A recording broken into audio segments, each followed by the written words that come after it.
Hi, how are you? So today we are talking about the Department of Justice situation against Google situation, court case regarding the monopoly.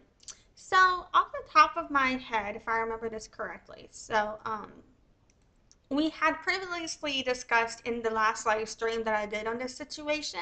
We went through, we spent most of that stream going through court documents and court presentation and evidence on this case. Um, and so what we did was go through the pre-trial briefs. And I think that was filed around September 2023, if I remember correctly, like starting then. And we went through the actual trial material, and I forget what happened, what time frame, but that happened between 2024, around 2024, throughout this year. And we also went through the post-trial brief, and that came out this year as well. And I believe that was around September. I believe, like, the motions and the briefs and the documentation and everything was published and put out between like March and September this year, if I remember correctly, or something like that. I could be a little wrong, but I think that's something August and September or something like that is the rough timeline. But it's the actual shit is shown in my previous live stream, according to the Department of Justice website. So fucking basically with all of that, what I'm processing is Google is being sued as a monopoly, and I know that two court cases have happened regarding all of this. And so one of the things that I was wanting to understand is, and that I've been confused on, and I actually meant to look this up before the stream started, and I forgot to do that. So now what we're just going to do is see if the complaint clears up for me. I know that there is two cases or two situations or accusations against Google regarding them being a monopoly. I don't know the correct words, but you know what the fuck I mean, right?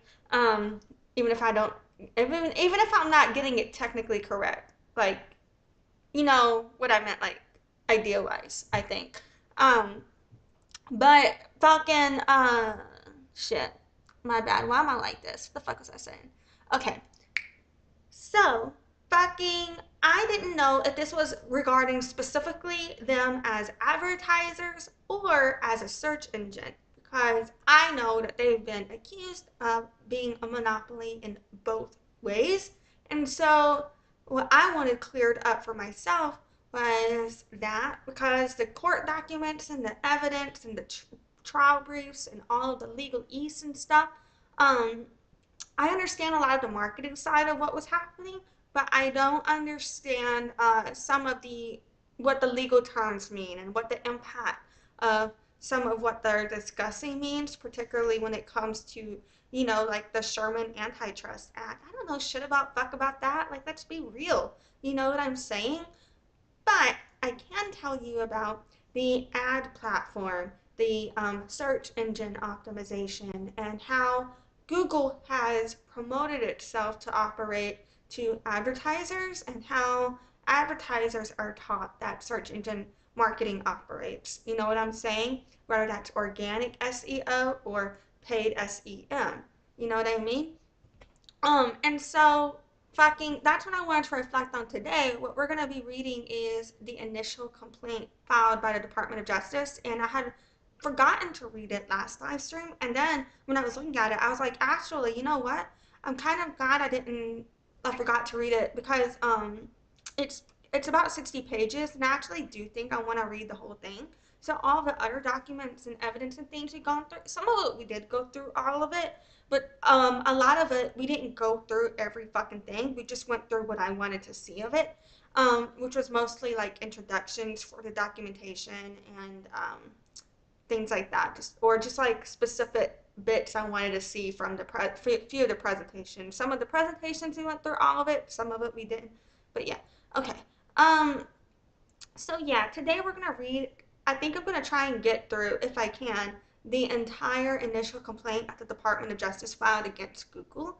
And what I'm hoping that will answer for me is whether this case particularly is related to just the search engine aspect of monopolization, or if it is only related to the advertising side, or if it's both. Because for me, from what I saw of all of the evidence in the material, I felt like it related to both. But I wasn't sure if that is the actual impact. You know what I'm saying? Because I could be wrong. Um, but yeah, so I'm overthinking. We're just gonna roll my intro. I don't know what the fuck I'm doing, and we're gonna do this thing. And next live stream that I do covering this material, I might pull up another topic in between now and then just to have a palate cleanser. Um, but the next live stream that I do on this material will be continuing the rest of the source material I wanted to cover. And if I don't feel like I understand more specifically where this case is going, whether it's related to just the ads or just the search engine after this complaint or both, then I will also try to remember to make sure I look more into that, and because I want to make sure I have clarity on that as well. But I want to make sure I also um, discuss that in my live streams, because I think it's important just for anyone in marketing to make sure that we are processing, because it is how, well, I think it's important for all human beings to process, because it's the people who have been in control over how we access information. And even if the monopoly gets broken up and dismantled or whatever and things change, I think it's still important to understand how what we understand now of information that has been available to us, how that has came to be, if that makes sense. So yeah, I'm just processing. All right, let's actually do this thing. Yeah. Hi, my name is Alexis, also known as Lexi or Deaf Child. I was born deaf, hard of hearing. I began doing business as Deaf Child 2013, marketing 2011, sales 2009. I've earned 50 plus certifications in marketing and sales. My Bachelor of Science from Loyola University, New Orleans, with a music industry studies major and a business administration minor. Deafness runs in my family genetically. Speech is not fully accessible to me. Anyway, I'm here to bitch about whatever the fuck is on my mind. So here we go. Visit my site at noladeafchild.com. Okay, so the last live stream where I was going through the main evidence and most of the briefs and all the other stuff on this, like the everything, I really was like, I had only just found out about the concept of this case the night before, and this was me deciding to learn about it and just diving right into it like last night. And so now I'm starting to process some of that. So I'm imagining today I might have like more commentary and thoughts as I've been processing this as we go along, particularly if I remember things from the evidence that we've seen.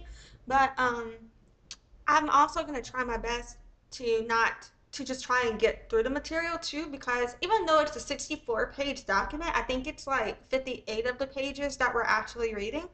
Um, and so because it's a good amount of pages, I'm going to try and do my best to actually like focus and get through it. But y'all know me. Okay, so we're actually doing this bitch now.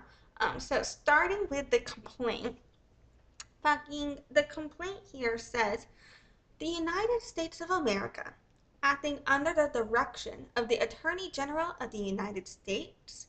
Wait, am I muted? No, I'm good. I'm good. Okay, that would have sucked. My bad. Like, yeah, let me check now. Okay, hold up, my bad. Acting under the direction of the Attorney General of the United States in the states of Arkansas, Florida, Georgia, Indiana, Kentucky, Louisiana, Mississippi, Missouri, Montana, South Carolina, and Texas, acting through their respective attorneys general, bring this action under Section 2 of the Sherman Act. And then they cite some other shit here that I don't think I'll be able to say right. To restrain Google LLC, and then in quotations it says Google, so I'm assuming they're going to mean by that hereafter referred to just as Google is my assumption of that meaning. But whatever, fuck Google. From unlawfully maintaining monopolies in the market for general search services, search advertising, and general search text advertising in the United States through anti-competitive and exclusionary practices and to remedy the effects of this conduct. Okay, so it is both. It is the search side and the advertising side being alleged, and I think they were found guilty of being perceived as a monopoly. Okay.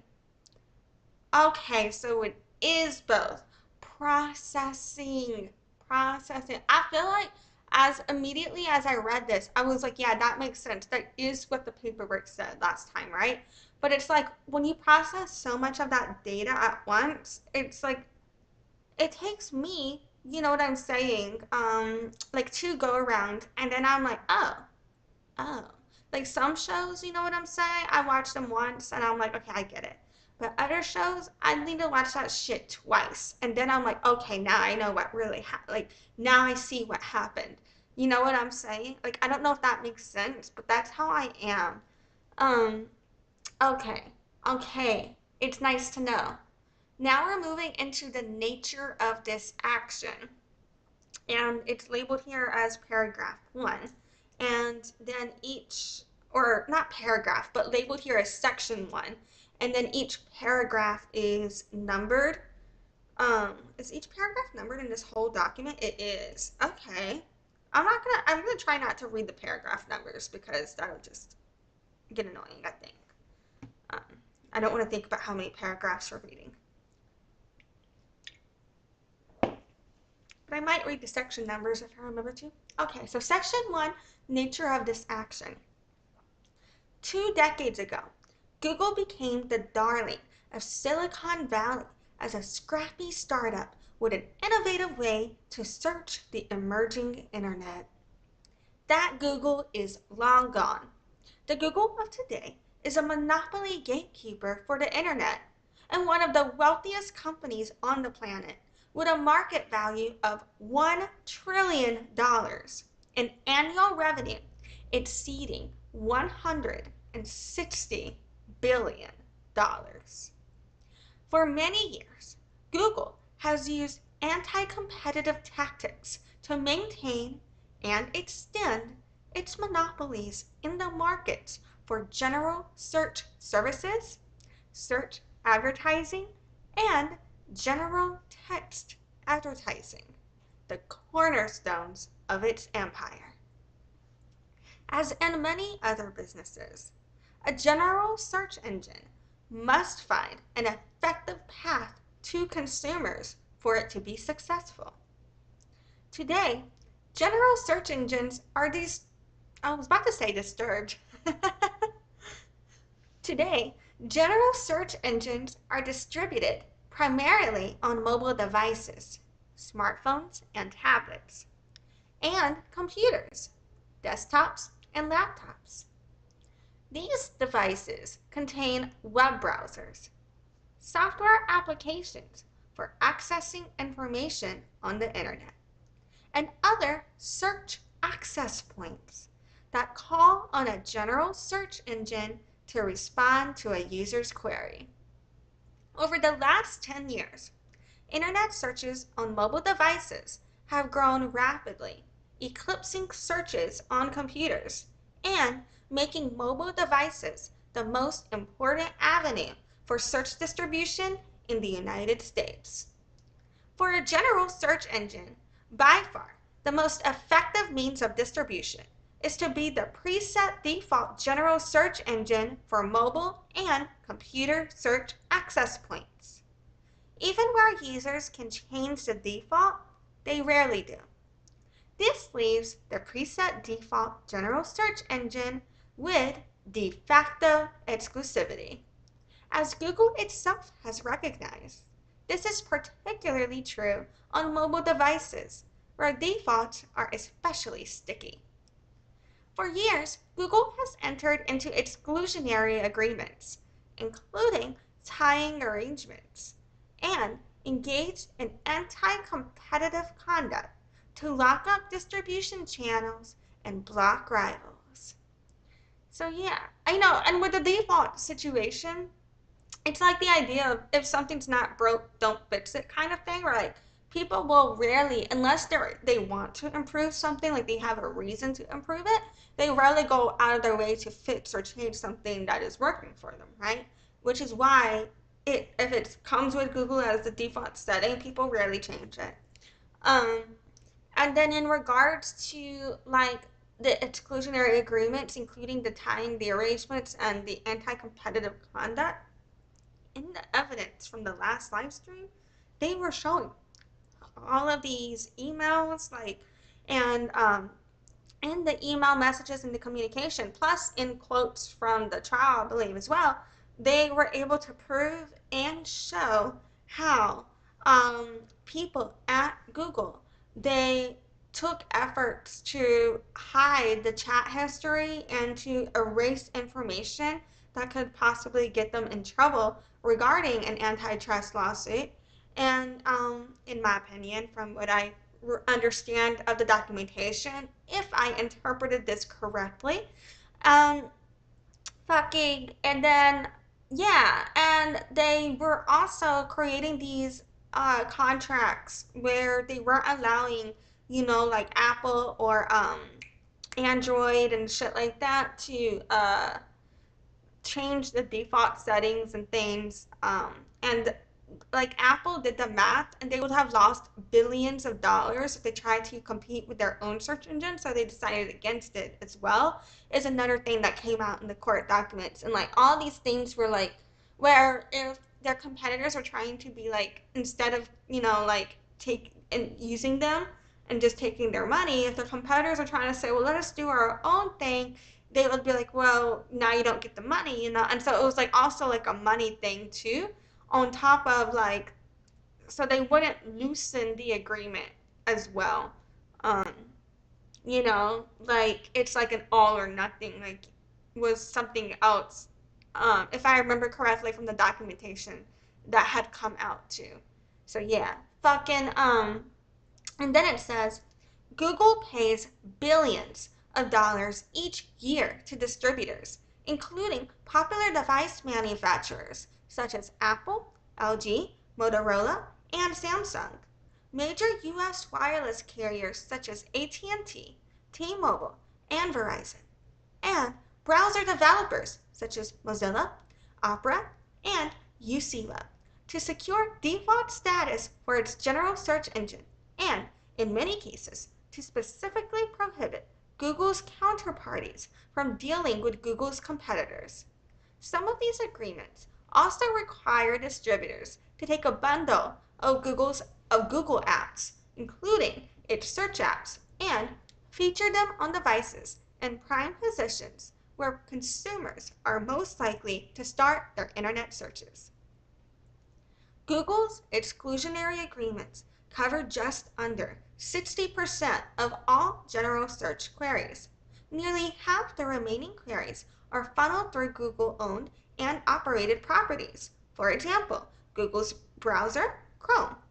Between its exclusionary contracts and owned and operated properties, Google effectively owns or controls search distribution channels, accounting for roughly 80% of the general search queries in the United States, largely as a result of Google's exclusionary agreements and anti-competitive conduct. Google, in recent years, has accounted for nearly 90% of all general search engine queries in the United States and almost 95% of queries on mobile devices. Google has thus foreclosed competition for internet search. General search engine competitors are denied vital distribution, scale, and product recognition, ensuring they have no real chance to challenge Google. Google is so dominant that Google is not only a noun to identify the company and the Google search engine, but also a verb that means to search the internet. And I'm just curious, at that point, would that not mean that legally Google Like if a brand name becomes nomenclature, don't you lose the ability to uh, really trademark it? You know what I'm saying? If I'm making sense, isn't that a thing? Like, why do I think that? Um, okay. But have I noticed like Band-Aids? It makes me think of Band-Aids. Like we call all bandages Band-Aids, but if you look at packages, unless it's a Band-Aid brand, it just says something like bandage or whatever the fuck words they use. I don't know. But yeah. Okay. Anyway, moving on. It says Google monetizes this search monopoly in the markets for search advertising and general search text advertising, both of which Google has also monopolized for many years. Google uses consumer search queries and consumer information to sell advertising. In the United States, advertisers pay about $40 billion annually to place ads on Google's search engine results page, SERP, S-E-R-P, also known as SERP. It is these search engine advertising monopoly revenues that Google shares with distributors in return for commitments to favor Google's search engine. These enormous payments create a strong disincentive for distributors to switch. The payments also raise barriers to entry for rivals, particularly for small, innovative search companies that cannot afford to pay a multi-billion-dollar entry fee. Through these exclusionary payoffs and the other anti-competitive conduct described below, Google has created continuous and self-reinforcing monopolies in multiple markets. Google's anti-competitive practices are especially pernicious because they deny rivals scale to compete effectively. General search services, search advertising, and general search text advertising require complex algorithms that are constantly learning which organic results and ads best respond to user queries. The volume, variety, and velocity of data accelerates the automated learning of search and search advertising algorithms. When asked to name Google's biggest strength in search, Google's former CEO explained, "Scale is the key. We just have so much scale in terms of the data we can bring to bear." By using distribution agreements to lock up scale for itself and deny it to others, Google unlawfully maintains its monopolies. Google's grip over distribution also thwarts potential innovation. For example, one company recently started a subscription-based general search engine that does not rely on advertising profits derived from monetizing user information. Another, DuckDuckGo, differentiates itself from Google through its privacy protective policies. But Google's control of search access points means that these new search engine, what am I saying search engine? That these new search models are denied the tools to become true rivals, effective paths to market and access at scale to consumers, advertisers, or data. Google's practices are anti-competitive under long-established antitrust law. Almost 20 years ago, the D.C. Circuit in the United States versus Microsoft recognized that anti-competitive agreements by a high-tech monopolist shutting off effective distribution channels for rivals, such as by requiring preset default status, as Google does, and making software undeletable, as Google also does, were exclusionary and unlawful under Section 2 of the Sherman Act. Back then, Google claimed Microsoft's practices were anti-competitive, and yet now Google deploys the same playbook. What? Did I just say playbook? What the fuck am I saying? God damn. Okay. Google deploys the same playbook to sustain its own monopolies. But Google did learn one thing from Microsoft: to choose its words carefully to avoid antitrust scrutiny. Referring to a notorious line from the Microsoft case, Google's chief economist wrote, "We should be careful about what we say in both public and private. Cutting off the air supply and similar phrases should be avoided." Moreover, as has been publicly reported, Google's employees received specific instructions on what language to use and not use in emails because words matter, especially in antitrust law. In particular, Google employees were instructed to avoid using terms such as bundle, tie, crush, kill, hurt, or block competition, and to avoid observing that Google has market power in any market. This reminds me of censorship on TikTok. Instead of bundle, they'd be like gather. And instead of tie, they would be like not. Instead of crush, they'd be like smash. I'm just kidding. That doesn't make sense though, because that's the same shit. Alright. And then it says Google has refused to diverge from its anti-competitive path. Earlier this year, while the United States was investigating Google's anti-competitive conduct, Google entered into agreements with distributors that are even more exclusionary than the agreements they replaced.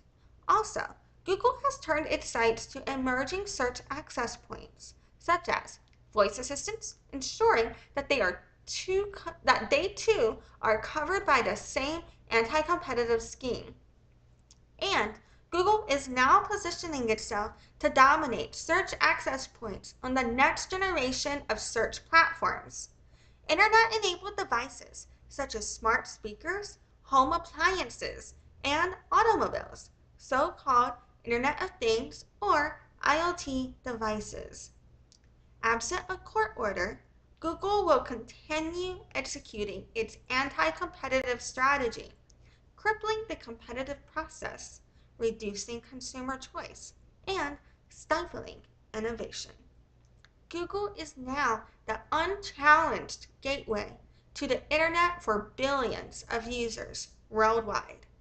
As a consequence, countless advertisers must pay a toll to Google's search advertising and general search text advertising monopolies. American consumers are forced to accept Google's policies, privacy practices, and use of personal data, and new companies with innovative business models cannot emerge from Google's long shadow. For the sake of American consumers, advertisers, and all companies now reliant on the internet economy, the time has come to stop Google's anti-competitive conduct and restore competition. Ooh, whoever writes this is like really good at writing, you know what I mean? Next up, we're on Section 2 regarding jurisdiction, venue, and commerce.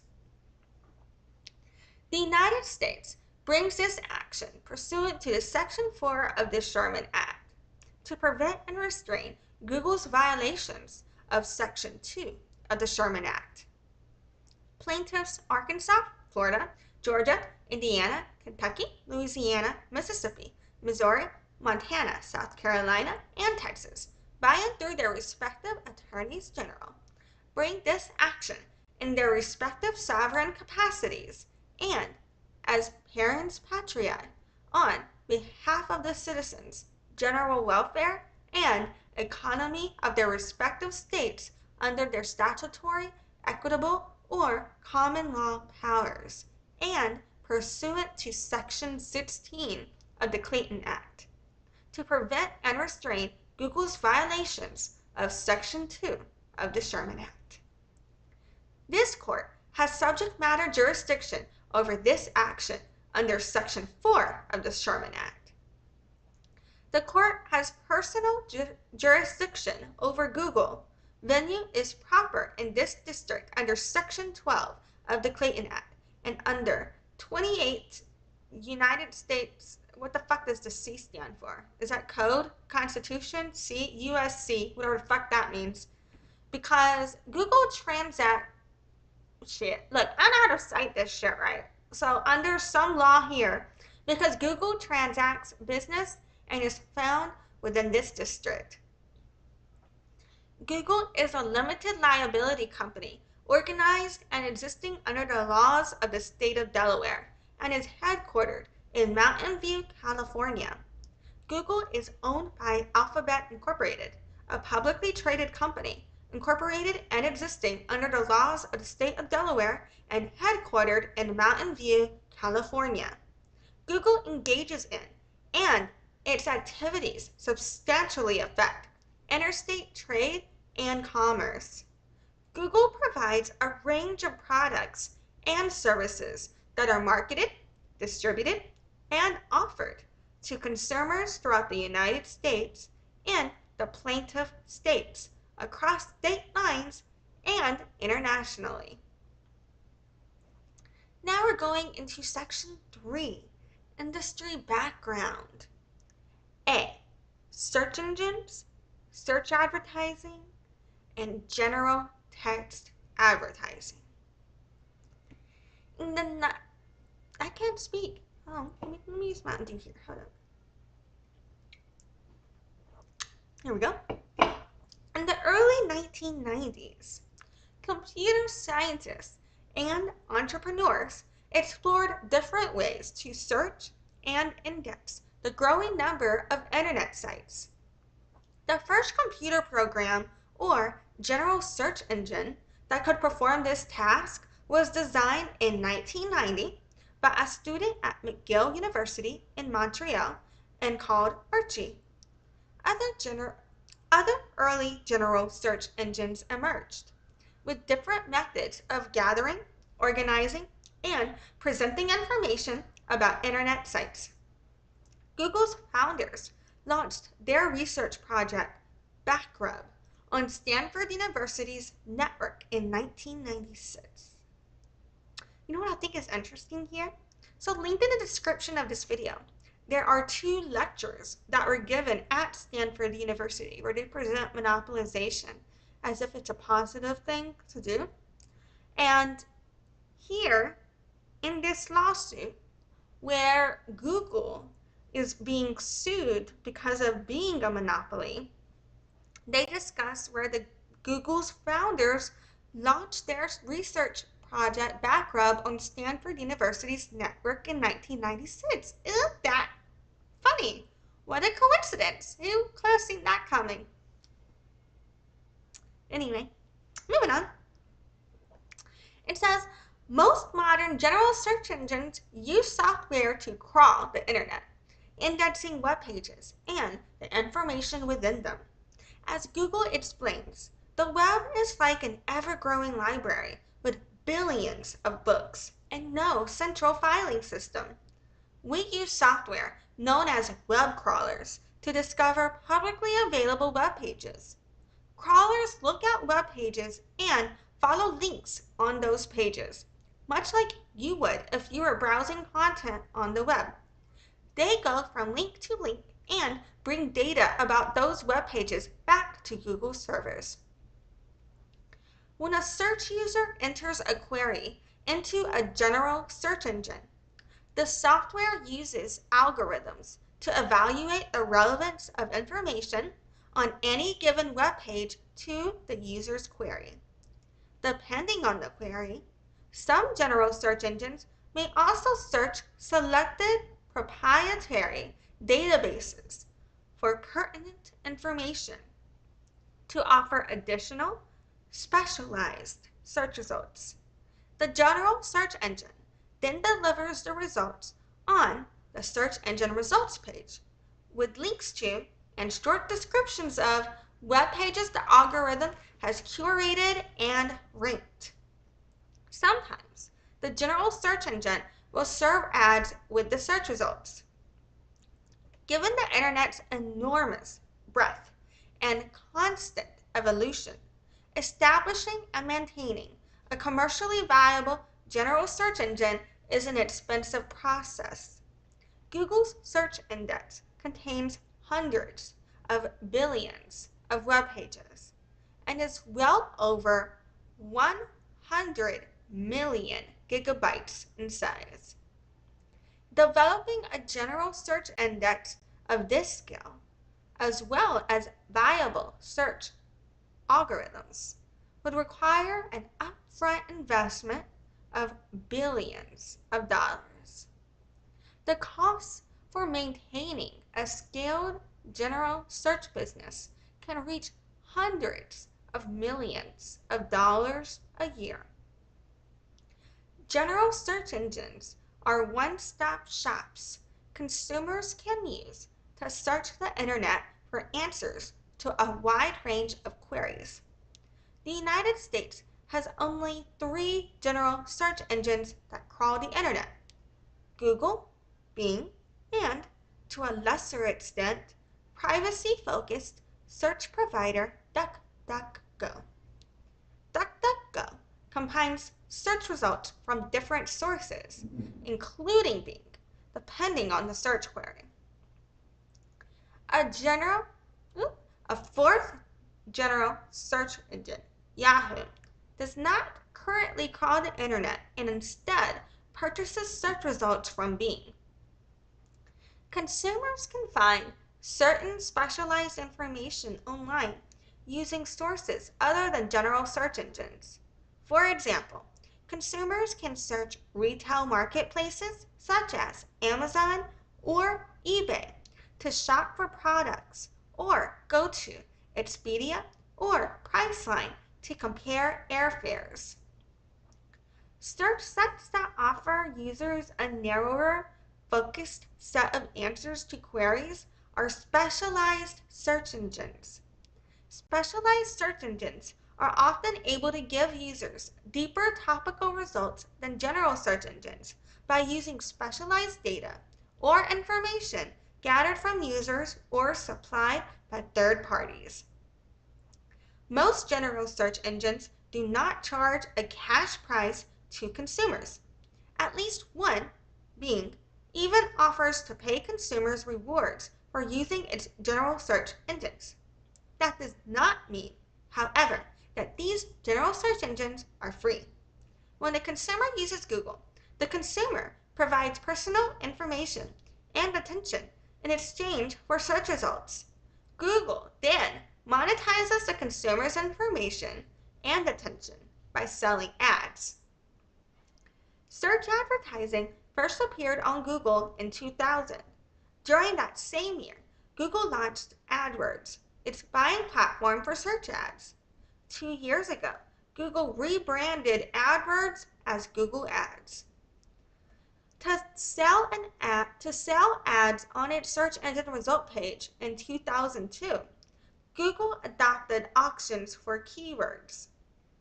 Advertisers would bid on selected keywords, and when those keywords arose in a query, the winning bidder's ad was shown.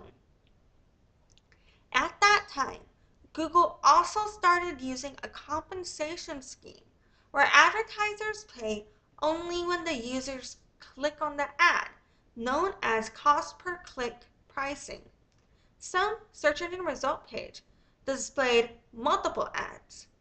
Eventually, Google discovered that it could increase the number of clicks and its own profits by ranking ads to promote those with greater relevance and, therefore, higher expected click-through rates.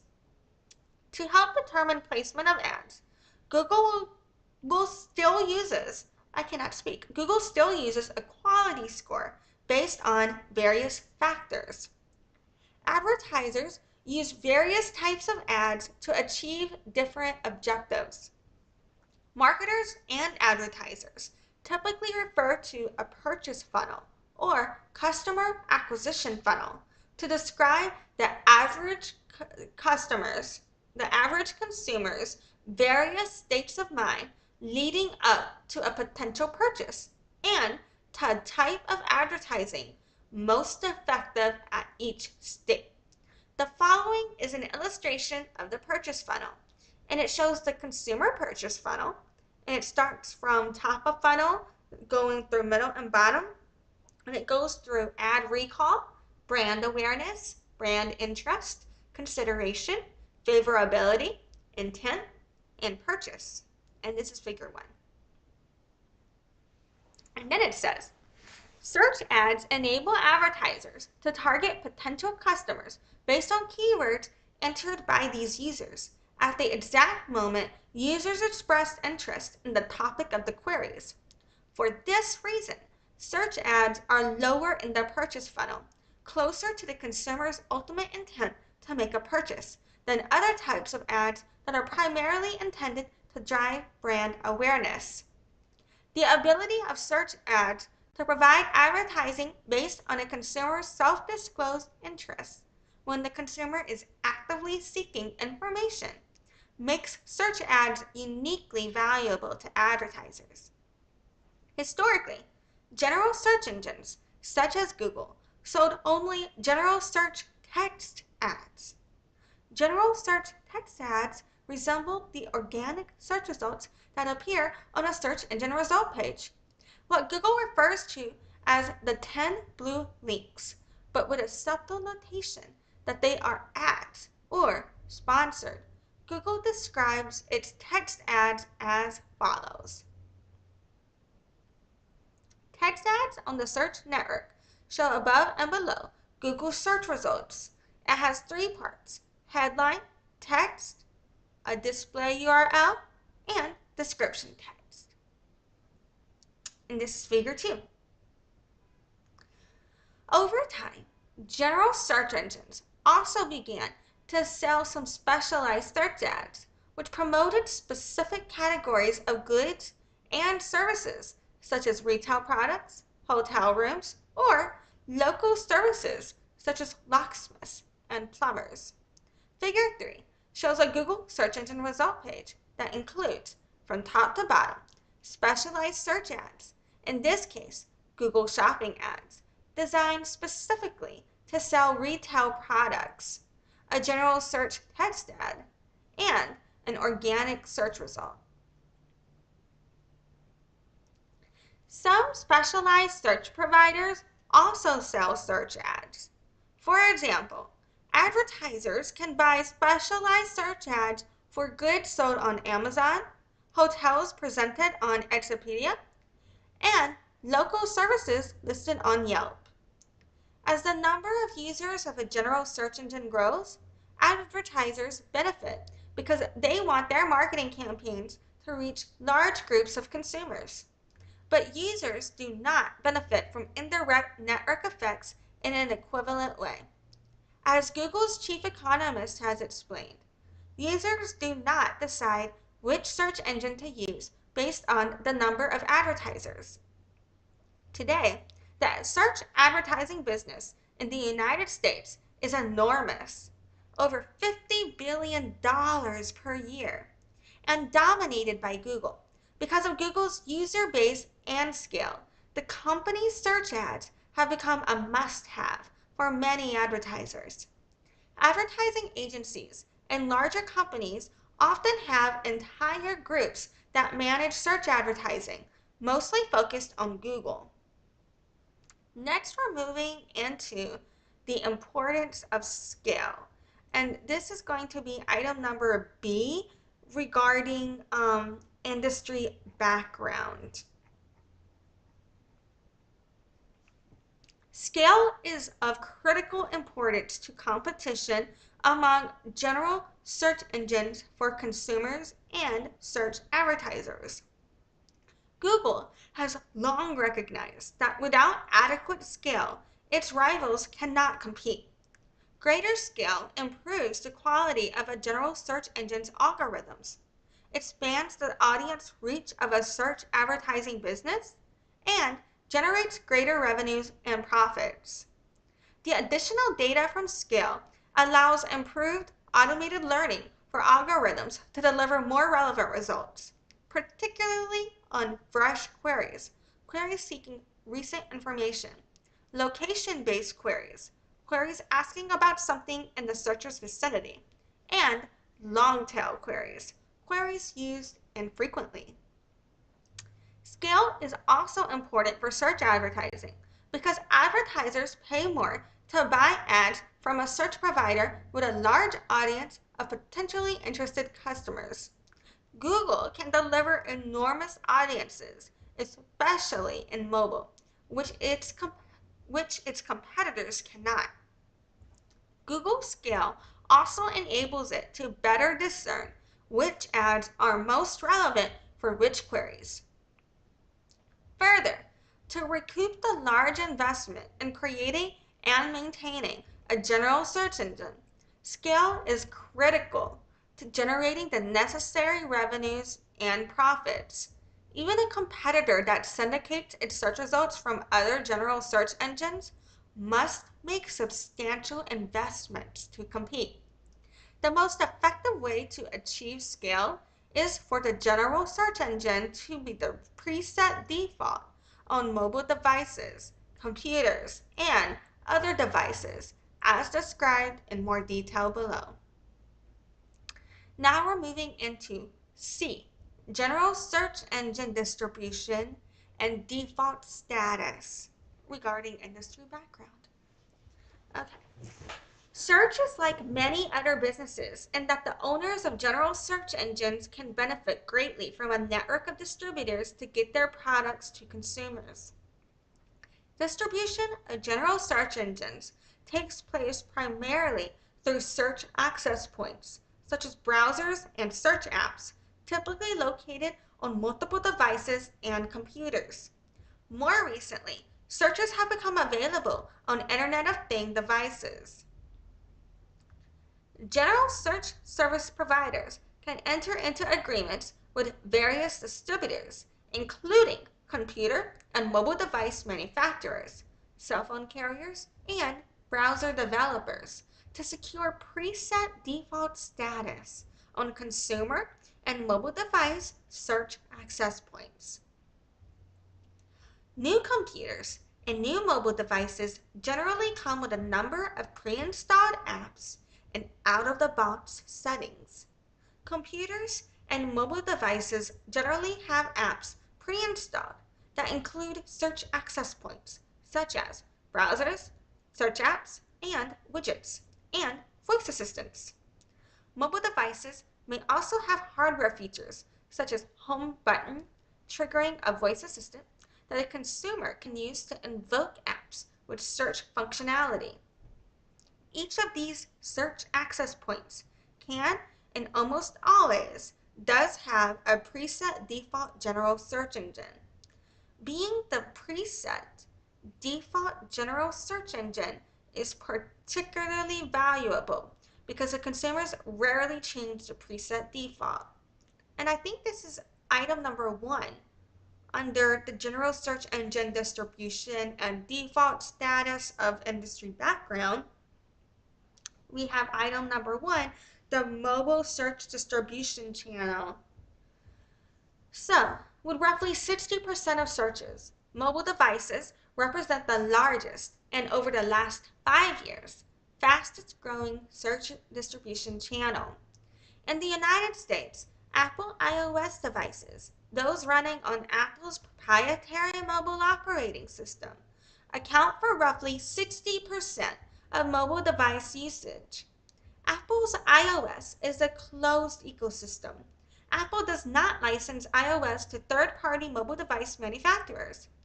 Another roughly 40% of mobile device usage comes from devices that use Android, an open-source mobile operating system controlled by Google. Unlike iOS, Android is licensable, which means third-party mobile device manufacturers can use it as the operating system for their devices. All other mobile operating systems combined account for less than 1% of mobile device usage in the United States. General search services can be delivered to mobile device users through a variety of search access points, including a browser, a static search bar, search widget referred to in Figure 4 as the QSB or Quick Search Box on the device's home screen, a search app, artificial intelligence software, voice assistants, accessed by a button or voice command, and designed to answer voice-initiated queries, and other apps that link to general search engines, such as smart keyboards. Figure 4, from a 2018 Google Strategy deck, provides a more specific breakdown of how Google delivers its general search service on Android devices. It says, how do users get to Google? Percentage of queries using entry point. So, QSB, meaning Quick Search Box, is 23%. OK Google, which is not supported on all devices, is about 0.5%. Where it says -1 screen, I don't even know what the fuck that means. Apparently, it's only available on 4% of devices. That's less than 0.5%. The Google app icon is 17%. Chrome, 29%. Non-Chrome browsers, 26%. Other, from notif, shortcuts, etc., are 2%. And that's Figure 4. In the United States, both cell phone carriers and manufacturers sell mobile devices. As discussed above, these phones or tablets typically have search access points preset with a general search engine as the default. These preset defaults are usually governed by a distribution or licensing agreement. For instance, Google has contracted with Apple for many years to preset Google's search engine as the default for Apple's Safari browser, and, more recently, other search access points on Apple's mobile devices. When a consumer takes a new iPhone or iPad out of its box, all the significant access points default to Google as their general search provider. Indeed, Google has preset default status for an overwhelming share of the search access points on mobile devices sold in the United States. For mobile browsers, Google is the default search provider for both Apple Safari, approximately 55% share, and Google Chrome, over 35% share, which together account for over 90% of the browser usage on mobile devices in the United States. Consumers typically do not change their mobile device's default search functions, making securing preset default status for search access points important for effective distribution of general search engines and delivery of search ads. As one search competitor noted in 2019, for the most part, despite the simplicity of changing a default setting to enable customer choice, experience shows us that users accept the default search experience that comes with their device or the browser. This fact is especially true on mobile devices, as Google observed in a 2018 strategy document. People are much less likely to change the default search engine on mobile. Alternative methods of obtaining search access points or encouraging general search engine usage, such as direct marketing to consumers, are not nearly as effective as pre-installing search access points on mobile devices and computers. Then we're moving into item number 2 here, the computer search distribution channel. And this is part of general search engine distribution and default status as it relates to industry background. So item number 2, the computer search distribution channel. When using a computer, most consumers access a general search engine through a browser. either by typing a query directly into the address bar at the top of the browser, or visiting a general search engine web page and entering a query. Many browsers default to a general search engine web page as the home or start screen each time a user activates the browser.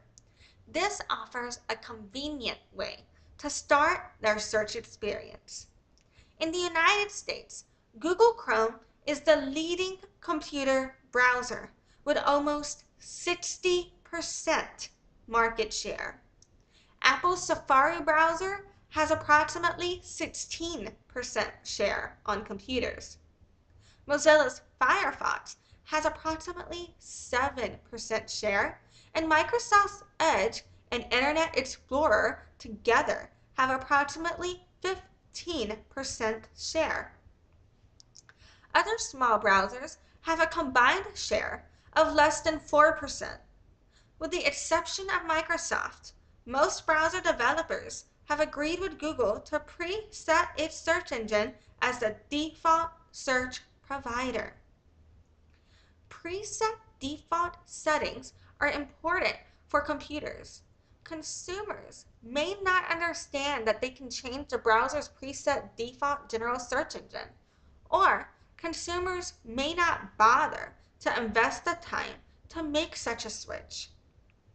For both mobile and computer search access points, being preset as the default is the most effective way for general search engines to reach users, develop scale, and become or remain competitive. Next, we're moving into D, distribution agreements in mobile and computer channels as it relates to industry background. So general search devices providers typically enter into licensing and distribution agreements with manufacturers and carriers that distribute mobile devices with search access points. In the United States, roughly 60% of all search queries are covered by Google's exclusionary agreements. On mobile devices, Google's exclusionary agreements cover more than 80% of all U.S. search queries. Of the remaining search queries not covered by Google's exclusionary contracts, almost half take place on search access points owned by Google. By the way, I feel like I should mention most people access the phone on their internet because, in my opinion, I believe more people own phones than they do computers these days in some cases. And that's just a belief. I don't have a stat on this. This is just what I feel from what I see in analytics across the board. Okay, moving on.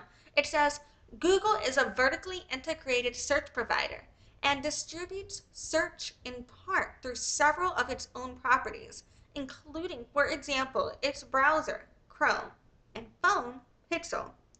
Between its exclusionary contracts and owned and operated properties, Google effectively owns or controls search distribution channels, accounting for roughly 80% of the general search queries in the United States.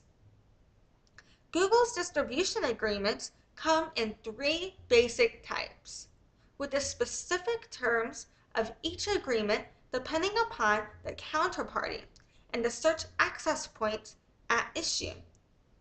First, Google requires Android device manufacturers that want to pre-install Google's proprietary apps to sign an anti-forking agreement. These agreements set strict limits on the manufacturer's ability to sell Android devices that do not comply with Google's technical and design standards. Next, for Android device manufacturers that sign an anti-forking agreement, Google provides access to its VIII proprietary apps and application program interfaces, APIs, for pre-installation, but only if the manufacturers contractually agree to take a bundle of other Google apps, make certain apps undeletable, and give Google the most valuable and important real estate on the default home screen. Finally, Google provides a share of its search advertising revenue to Android device manufacturers, mobile phone carriers, competing browsers, and Apple. In exchange, Google becomes the preset, default, general search engine for the most important search access points on a computer or mobile device.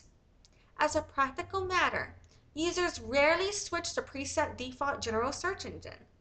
In many cases, the agreements relating to mobile devices go even further, expressly prohibiting the pre-installation of anti-rival general search services and the setting of other defaults to rival general search engines. This means that Google is the only preset default search provider pre-installed on the device.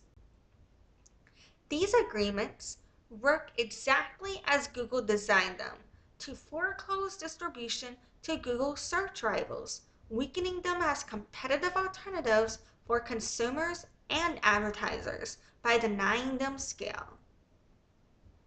Then we're going to address item number 1, background on mobile strategy and development of Android ecosystem. And this is in relation to D, distribution agreements in mobile and computer channels, as it relates to the industry background here. So, 1, background on mobile strategy and development of Android ecosystem. Google's anti-competitive agreements must be understood against the backdrop of Google's overall business strategy. When Google was formed and achieved initial success in the late 1990s and early 2000s, Internet searches were almost exclusively performed through browsers on computers. But, as Google told investors in its 2007 Form 10-K, more individuals are using non-desktop devices to access the Internet. If users of these devices do not widely adopt versions of our web search technology, products, or operating systems developed for these devices, our business could be adversely affected. In a mobile world, Google had to deal with mobile device manufacturers such as LG, Motorola, and Samsung, and carriers such as AT&T, T-Mobile, Sprint, and Verizon that would hold sway over distribution of search and search ads. Google thus asked internally, how can we conquer the world's major wireless markets simultaneously? The answer started with Android, a mobile operating system that Google purchased in 2005. In 2007, Google released the Android code for free under an open source license. Being open source means that anyone can access the source code and use it to make it their own modified operating system, a fork. This was key to Android's adoption. First, Google's apparent lack of control over an open source operating system attracted skeptical manufacturers and carriers of mobile phones to use Android instead of the other choices then available. As the Android team leader observed to Google's board of directors, Google was historically seen as a threat to these distributors, but an open source model suggested that they, and not Google, would ultimately retain control over their devices and the app ecosystem on those devices. Second, once Google, I apologize, I'm not reading right. It says, second, once enough major distributors agreed to use Android, the operating system attracted developers looking for wide distribution of their apps. As more app developers focused their efforts on designing Android apps, Android became more attractive to consumers, which in turn led even more developers to design for Android. The result was a must-have ecosystem of Android apps. Third, to help the Android ecosystem achieve critical mass and to advance the network effects, Google shared its search advertising and App Store revenues with distributors as further inducement to give up control. As one senior executive explained about Android Market, an earlier name for Google's App Store, Android Market is a bitter pill for carriers, and a generous revenue share is the sugar that makes it go down smoother. In other words, beginning over 10 years ago, Google used revenue sharing to attract partners to Android. As discussed below, Google uses revenue sharing to keep them locked in today. By 2010, the Android team leader noted that Android is poised for world domination, the success story of the decade. He was right. The strategy worked. The Google Play App Store has a massive library of apps, making it essential for Android distributors to have on their own devices. As for the operating system itself, it quickly became the dominant licensable mobile operating system in the United States. In the 4 years between 2009 and 2012, Android's share of licensable mobile operating systems on smartphones in the United States more than tripled, reaching about 80%. Today, Android represents over 95% of licensable mobile operating systems for smartphones and tablets in the United States and accounts for over 70% of all mobile device usage worldwide. The only other mobile operating system with significant market share in the United States is Apple's iOS, which is not licensable. Control over Android has always been a critical issue.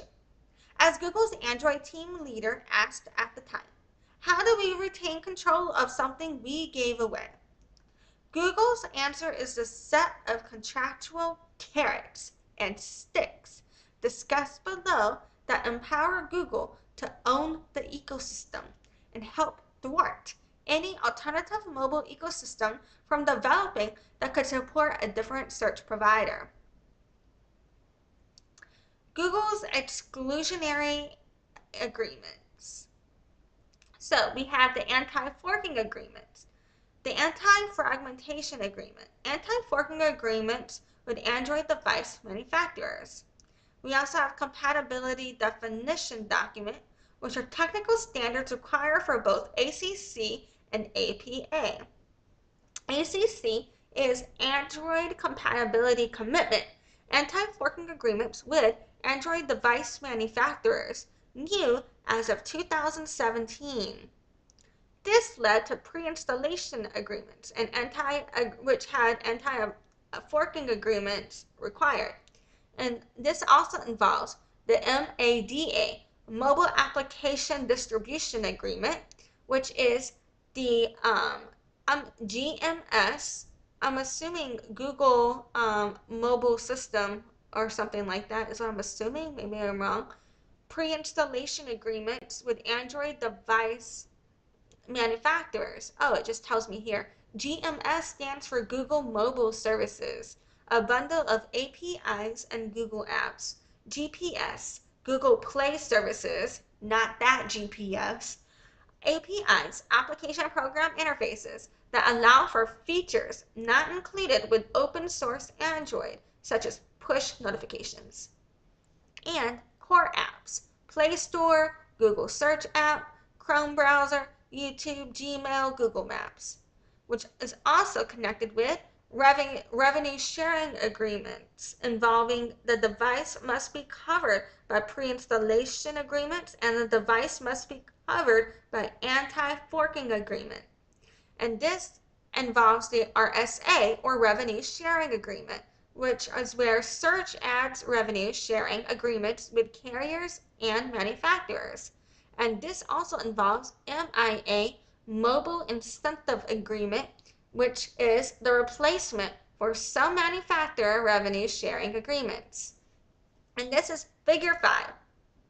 Then we are moving on to item number 2, anti-fragmentation agreements and compatibility commitments regarding Android mobile devices. And this is item number 2 of D, distribution agreements in mobile and computer channels as it relates to industry background of the Google monopoly case here. And so item number 2 here, anti-fragmentation agreements and compatibility commitments regarding Android mobile devices. The Android operating system is open source. Google updates the Android code periodically and makes it publicly available. But Google takes steps to minimize the risk that a developer creates an Android fork to compete with the Android ecosystem controlled by Google. By limiting the existence of devices running Android forks, Google limits possible distribution channels available to its search rivals. One way Google retains control of the Android ecosystem is through anti-forking agreements. These agreements broadly prohibit manufacturers from taking any actions that may cause or result in the fragmentation of Android. Notably, fragmentation is left undefined, giving Google wide latitude in practice. Google's anti-forking agreements specifically forbid manufacturers from developing or distributing versions of Android that do not comply with Google-controlled technical standards, as defined in its Android Compatibility Definition document, aka the CDD. Two types of anti-forking agreements exist. Before 2017, Google required distributors to sign anti-fragmentation agreements, AFAs. In 2017, while being investigated by the European Commission, and long after Google had locked up its monopoly status, Google began shifting its anti-forking restrictions from AFAs to new Android Compatibility Commitments, ACCs.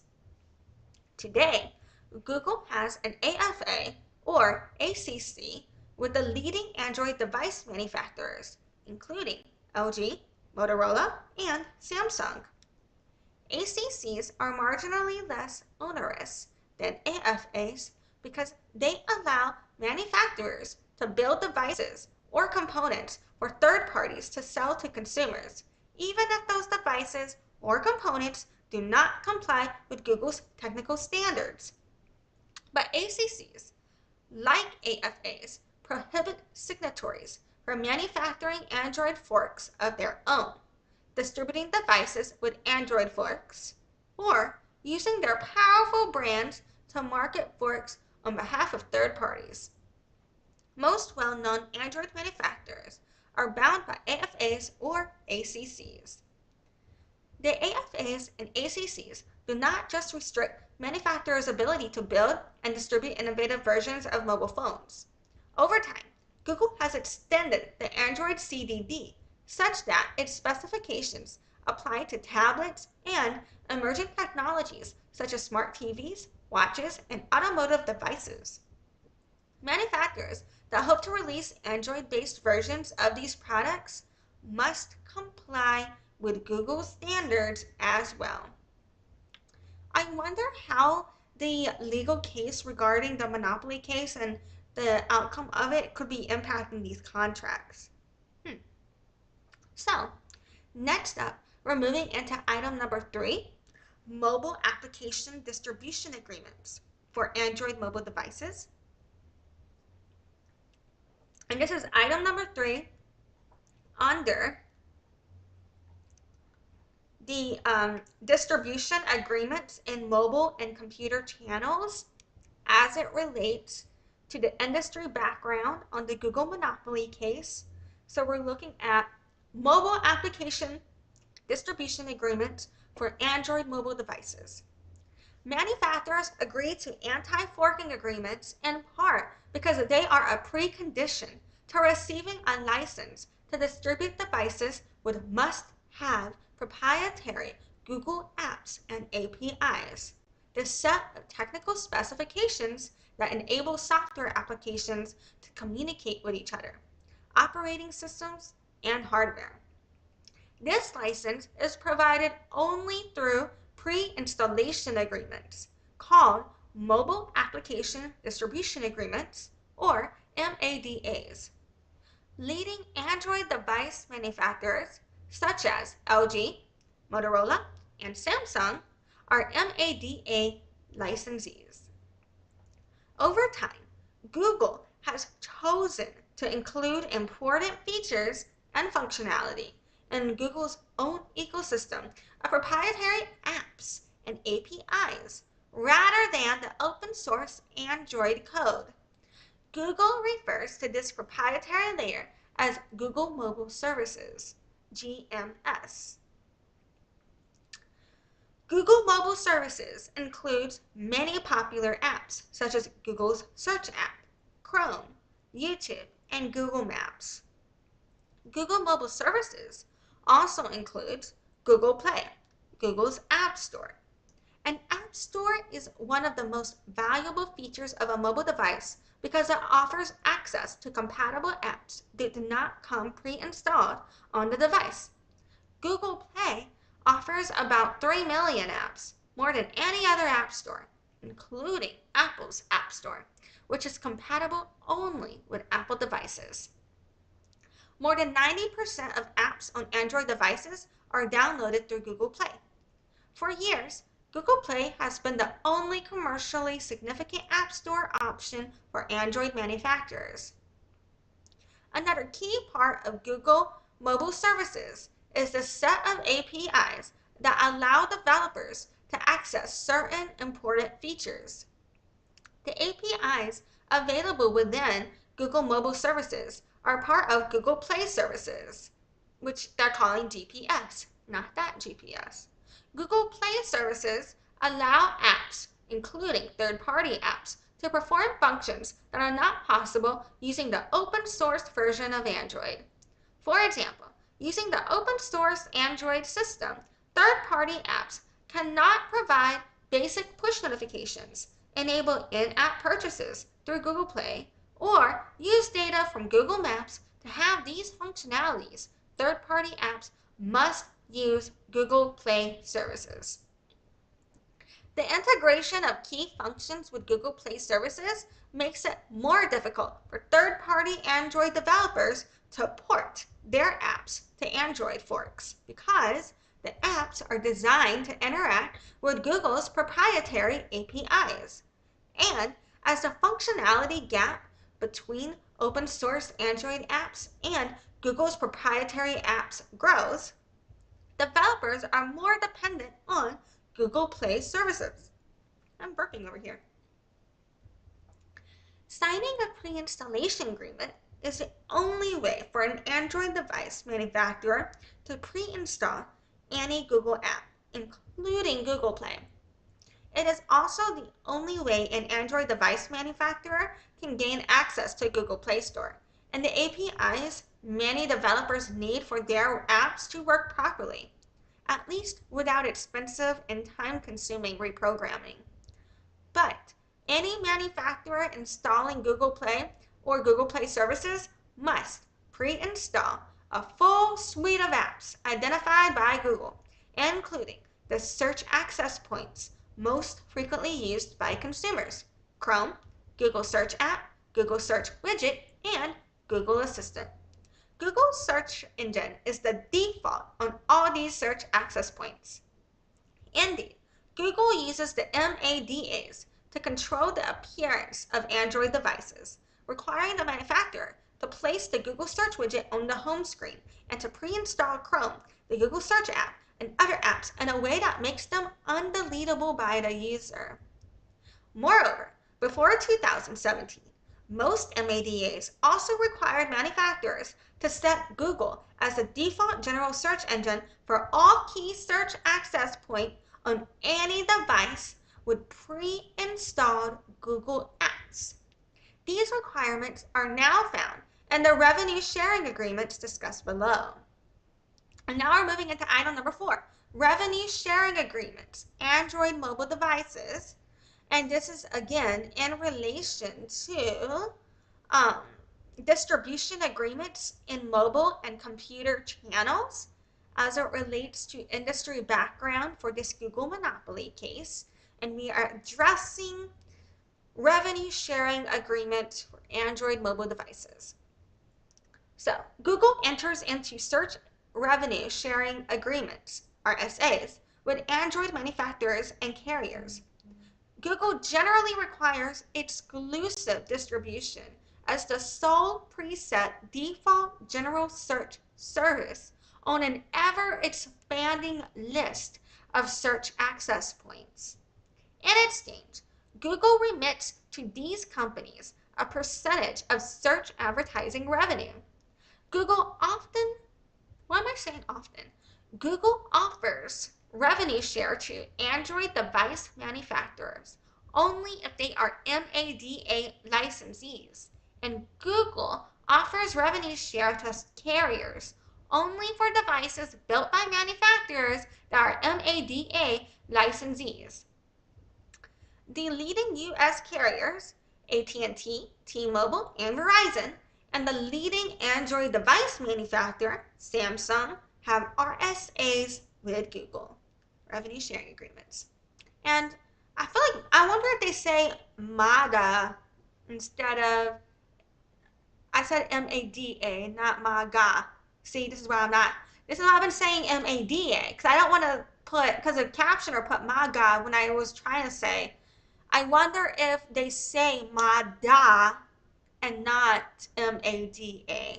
But because that sounds too much like MAGA, I've been saying MADA. I put MAGA. You know what? Fuck it. I said MAGA, not my God. God, I can't even speak or think. Okay, anyway, let's just keep going. Fuck it. Alright, so then it says, some of Google's revenue sharing agreements require blanket coverage for all Android devices sold by Google's counterparty. Under this version of the revenue sharing agreements, the distributor receives a payment from Google only if all the distributor's Android devices comply with the exclusivity requirements. Other revenue sharing agreements provide for a model-by-model choice. Under this version of the agreement, for the distributor to receive a cut of advertising revenue from any units of a model, every unit of that model must comply with the exclusivity requirements. As innovation has increased the number of search access points on mobile devices, including smart keyboards and voice assistants, Google has explained its revenue share agreements to close off these avenues to search rivals. Now we're going to move into mobile incentive agreements for Android mobile devices. And this is in relation to the distribution agreements in mobile and computer channels as it relates to industry background on this Google monopoly case. And we are on mobile incentive agreements for Android mobile devices.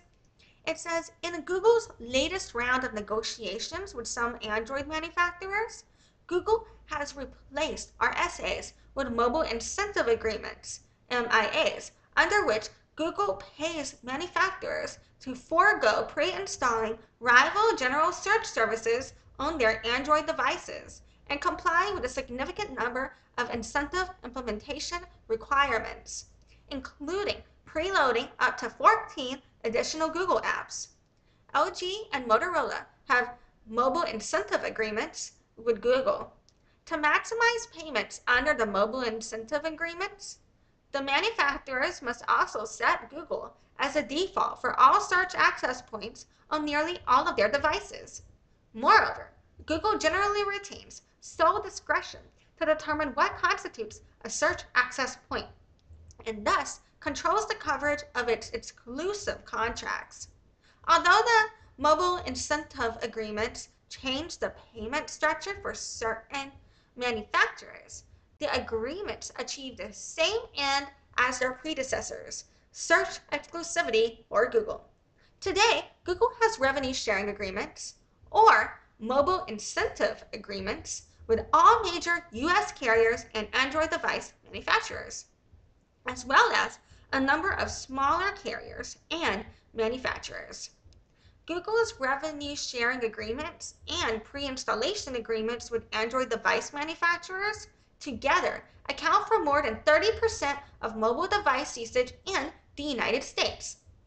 Next, we're going to move into revenue sharing agreements with Apple and others. And again, this is all part of the distribution agreements in mobile and computer channels. We are now looking at revenue sharing agreements with Apple and others. So Google's revenue sharing agreements are not limited to its Android partners. Google has entered into revenue sharing agreements with rival browsers and other device manufacturers, further blocking off search access points from competition. Most significantly, Google has had a series of search distribution agreements with Apple, effectively locking up one of the most significant distribution channels for general search engines.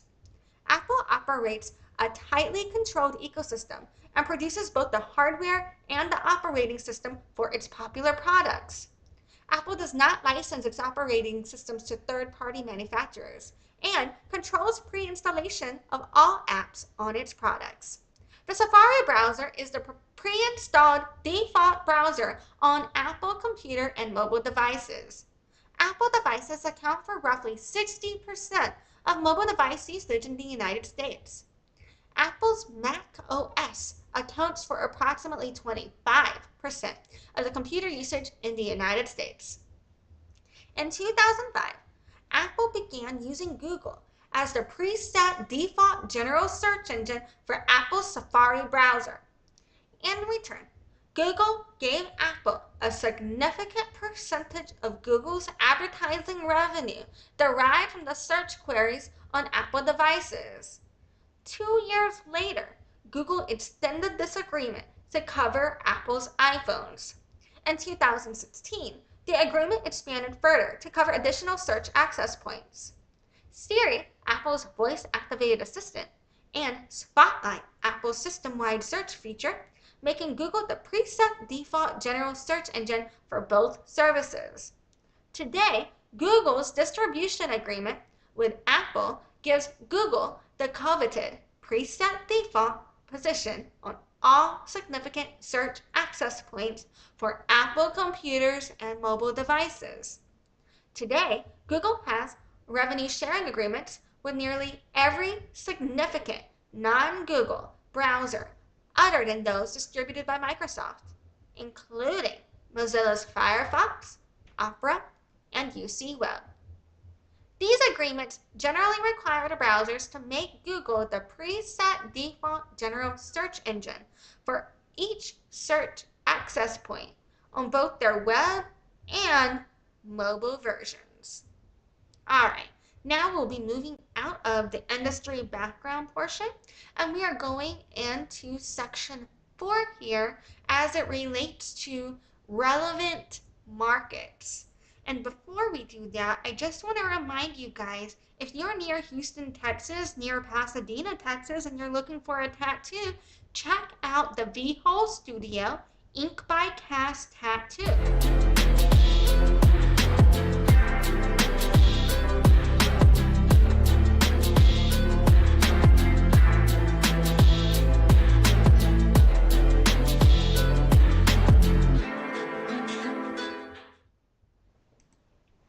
Okay, now let's look at relevant markets.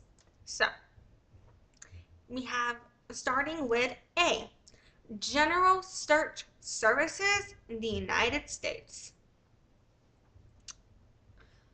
Relating to general search services in the United States as it relates to relevant markets, we are going to be discussing first item number 1.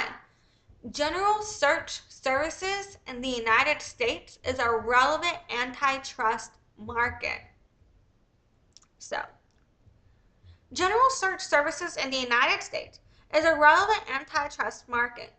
General search services allow consumers to find responsive information on the internet by entering keyword queries in a general search engine such as Google, Bing, or DuckDuckGo. General search services are unique because they offer consumers the convenience of a one-stop shop to access an extremely large and diverse volume of information across the internet. Why am I saying Google? Consumers use general search services to perform several types of searches, including navigational queries, seeking a specific website, informational queries, seeking knowledge or answers to questions, and commercial queries, seeking to make a purchase. Other search tools, platforms, and sources of information are not reasonable substitutes for general search services. Offline and online resources, such as books, publisher websites, social media platforms, and specialized search providers such as Amazon, Expedia, or Yelp, do not offer consumers the same breadth of information or convenience. These resources are not one-stop shops and cannot respond to all types of consumer queries, particularly navigational queries. Few consumers would find alternative sources a suitable substitute for general search services. Thus, there are no reasonable substitutes for general search services, and a general search service monopolist would be able to maintain quality below the level that would prevail in a competitive market. The United States is a relevant geographic market for general search services. Google offers users in the United States a local domain website with search results optimized based on the user's location in the United States. General search services available in other countries are not reasonable substitutes for general search services offered in the United States. Google analyzes search market shares by country, including the United States. Therefore, the United States is a relevant geographic market. Moving on to item number 2. Google has monopoly power in the general search services market in the United States. And this is as it relates to general search services in the United States regarding relevant markets. So, Google has monopoly power in the United States general search services market. There are currently only 4 meaningful search providers in this market: Google, Bing, Yahoo, and DuckDuckGo. According to the public data sources, Google today dominates the market with approximately 88% market share, followed far behind by Bing with about 7%, Yahoo with less than 4%, and DuckDuckGo with less than 2%. And this is demonstrated in Figure 6. Over the years, Google has steadily increased its dominant position in general search services. In July 2007, Google estimated its general search services market share at 68%. By June 2013, Google estimated that its share in the United States had already increased to 77% on computers. By April 2018, Google estimated that its share was 79% on computers and 93.5% on mobile. More recently, Google has accounted for almost 90% of all general search queries in the United States and almost 95% of queries on mobile devices. Recent share estimates are in Figures 7 and 8. There are significant barriers to entry in general search services. The creation, maintenance, and growth of a general search engine requires a significant capital investment, highly complex technology, access to effective distribution, and adequate scale. For that reason, only 2 U.S. firms, Google and Microsoft, maintain a comprehensive search index, which is just a single albeit fundamental, component of a general search engine. Scale is also a significant barrier to entry. Scale affects a general search engine's ability to deliver a quality search experience. The scale needed to successfully compete today is greater than ever. Google's anti-competitive conduct effectively eliminates rivals' ability to build the scale necessary to compete. Google's large and durable market share and the significant barriers to entry in general search services demonstrates Google's monopoly power in the United States. Then we're moving into B, search advertising in the United States and general search text advertising in the United States are relevant antitrust markets. And again, we're discussing relevant markets here.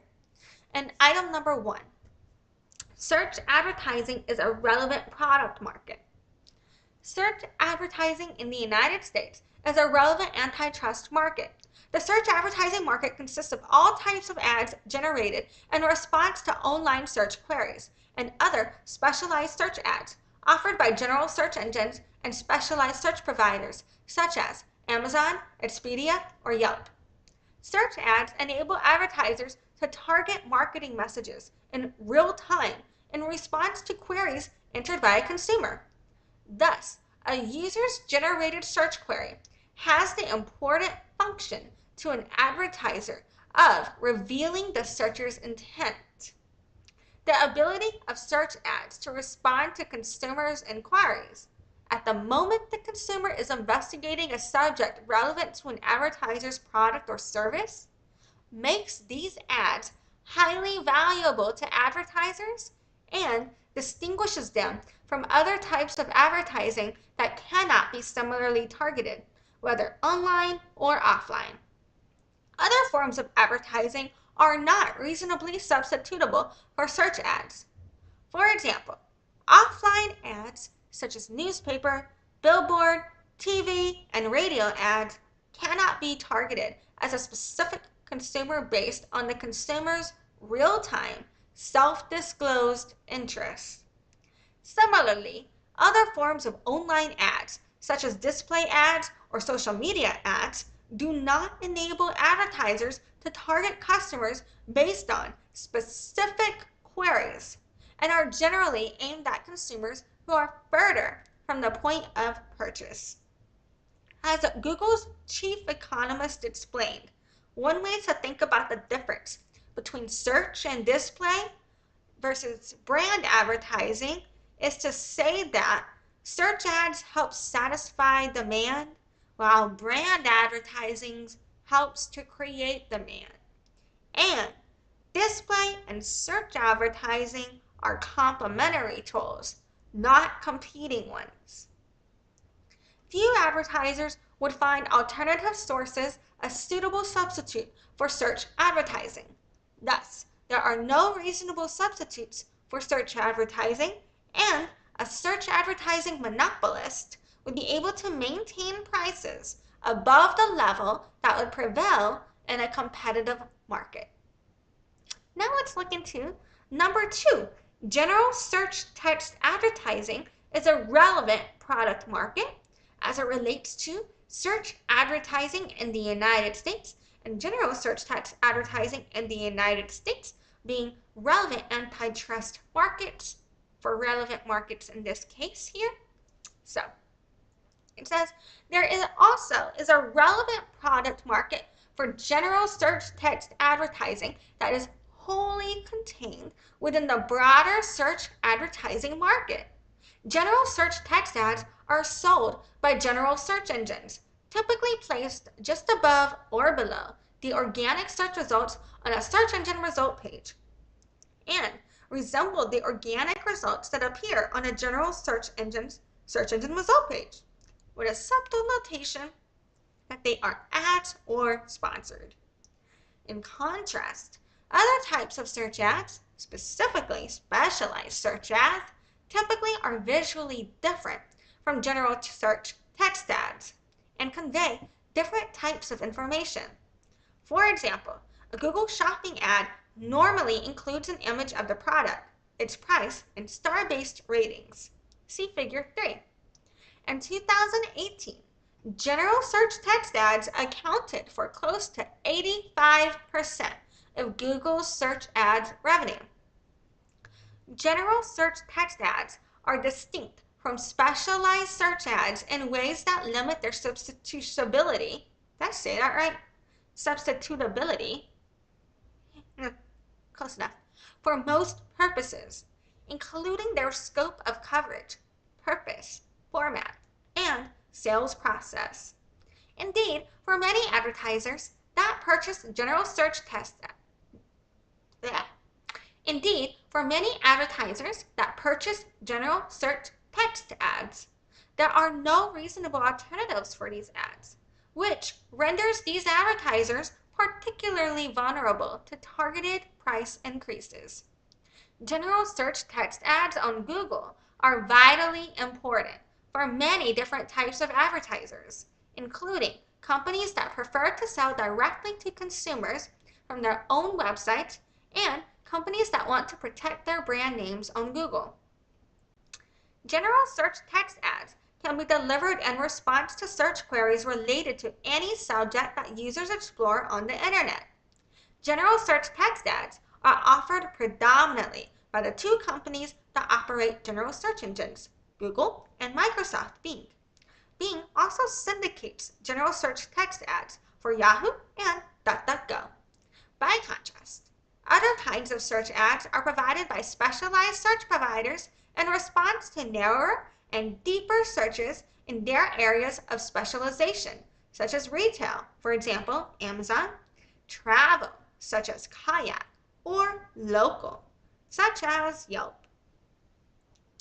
General search text ads often target consumers further from an actual sale or conversion than specialized search ads. Users often rely on a general search engine, such as Google, to start a search of the entire web to explore an interest, consider options, and form a preference, often about a purchase. An advertiser often will buy a general search text ad to drive these, I was about to say subscribers for some reason. They will, my bad. An advertiser often will buy a general search text ad to drive these searchers down the purchase funnel to the advertiser's website to shop for a product or service. In part for this reason, specialized search providers such as Amazon, Expedia, and eBay are among Google's largest customers for general search text ads. That is, they buy general search text ads to drive consumers to their specialized search sites, where they then sell specialized search ads to advertisers who want to reach those interested consumers at or near the point of purchase. Because general search text ads and specialized ads serve different functions, advertisers often view these ads as complements. General search text ads link to the advertiser's website so the user can click out to that site. By contrast, ads by specialized search providers often link to web pages on that specialized search provider's own website. For example, if a company sells a product on Amazon and buys an ad on Amazon to promote its product, the ad links to the Amazon page on which the advertised product can be purchased, not the seller's own website. This kind of search ad is called a click-in ad.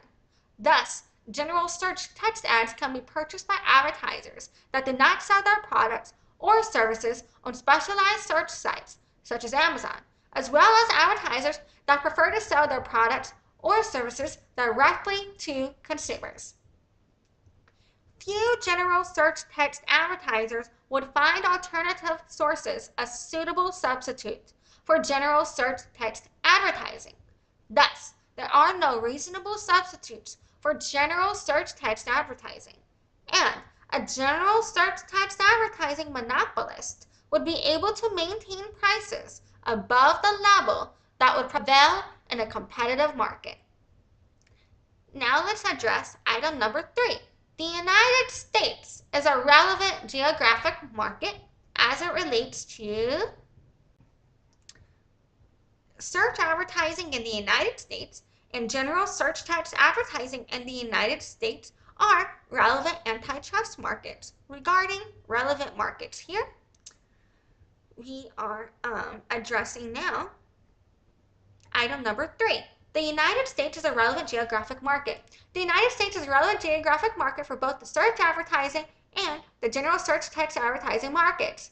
Market participants recognize this in the ordinary course of business. For example, Google offers advertisers the ability to target and deliver ads based on the location of consumers in the United States, and Google search is customized for particular countries. Google also separately tracks revenue for the United States. And so back into the concept here, search advertising in the United States and general search text advertising in the United States are relevant antitrust markets as it relates to relevant markets here. Last but not least, I believe we have Google has monopoly power in the search advertising and general search text advertising markets in the United States. Google has monopoly power in the search advertising market. Based on public estimates of total search advertising spending in the United States, Google's share of the U.S. search advertising market is over 70%. This market share understates Google's market power in search advertising because many search advertising competitors often offer only specialized search ads and thus compete with Google only in a limited portion of the market. Google also has monopoly power in the general search text advertising market. Google's market share of the United States general search text advertising market also exceeds 70%. Google's share of the general search text advertising market well exceeds its share of the search advertising market. There are barriers to entry in these advertising markets that protect Google's advertising monopolies. Most critically, search advertising of any kind requires a search engine with sufficient scale to make advertising an efficient proposition for businesses. Specialized search engines require significant investment, including the cost of populating and indexing relevant data, distribution, developing and maintaining a search algorithm, and attracting users. Search advertising of any kind also requires a user interface through which advertisers can buy ads, software to facilitate the sales process, and a sales and technical support staff. The same barriers to entry that apply to general search services also protect Google's general search text advertising monopoly. Next, we're going to look into our fifth section here, anti-competitive conduct. So, Google is a monopolist in the general search services, search advertising, and general search text advertising markets. Google aggressively uses its monopoly positions and the money that flows from them to continuously foreclose rivals and protect its monopolies. Google has unlawfully maintained its monopolies by implementing and enforcing a series of exclusionary agreements with distributors over at least the last decade. Particularly when taken together, Google's exclusionary agreements have denied rivals access to the most important distribution channels. In fact, Google's exclusionary contracts cover almost 60% of U.S. search queries. Almost half the remaining searches are funneled through properties owned and operated directly by Google. As a result, the large majority of searches are covered by Google's exclusionary contracts and owned properties, leaving only a small fraction for competitors. Google's continued use of the exclusionary agreements over many years, long after there was any real competition in general search, has denied its rivals access to the scale that would allow rivals to increase quality. By depriving them of scale, Google also hinders its rivals' ability to secure distribution going forward, insulating Google from competition. Google's exclusionary motives influence its negotiations with distributors. Some of these exclusionary agreements have been described by Google as an insurance policy that preserves our search and assistance usage. To preserve its dominance, Google has developed economic models to measure the defensive value of foreclosing search rivals from effective distribution, search access points, and ultimately competition.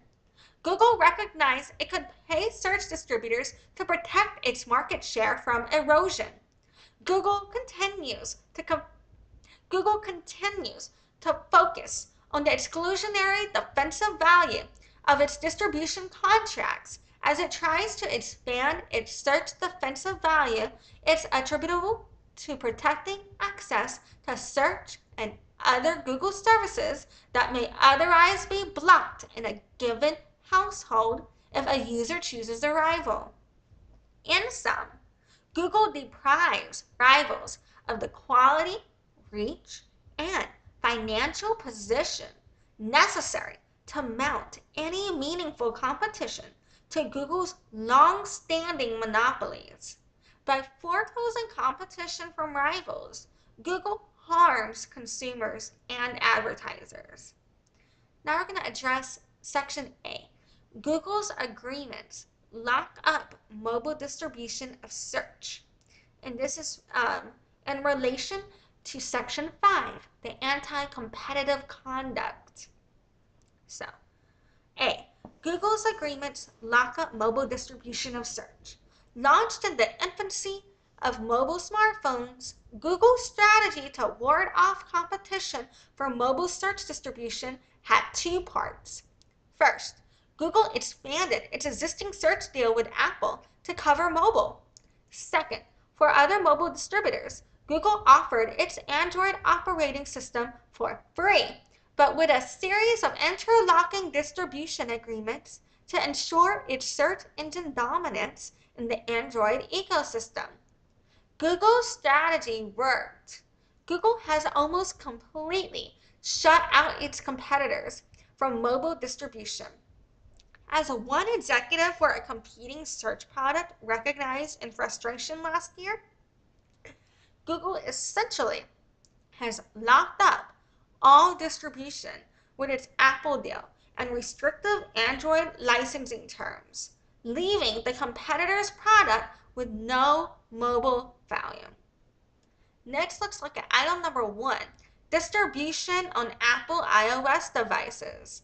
As it relates to Google's agreements lock up mobile distributions of search, as it relates to anti-competitive conduct. So, distribution on Apple iOS devices. Apple has not developed and does not offer its own general search engine. Under the current agreement between Apple and Google, which has a multi-year term, Apple must make Google's search engine the default for Safari and use Google for Siri and Spotlight in response to general search queries.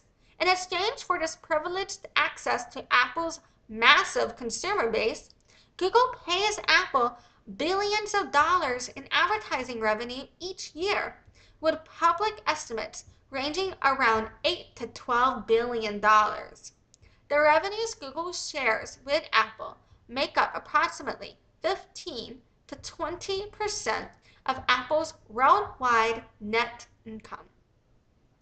Although it is possible to change the search default on Safari from Google to a competing general search engine, few people do, making Google the de facto exclusive general search engine. That is why Google pays Apple billions on a yearly basis for default status. Indeed, Google's documents recognize that Safari default is a significant revenue channel, and that losing the deal would fundamentally harm Google's bottom line. Thus, Google views the prospect of losing default status on Apple devices as a code red scenario.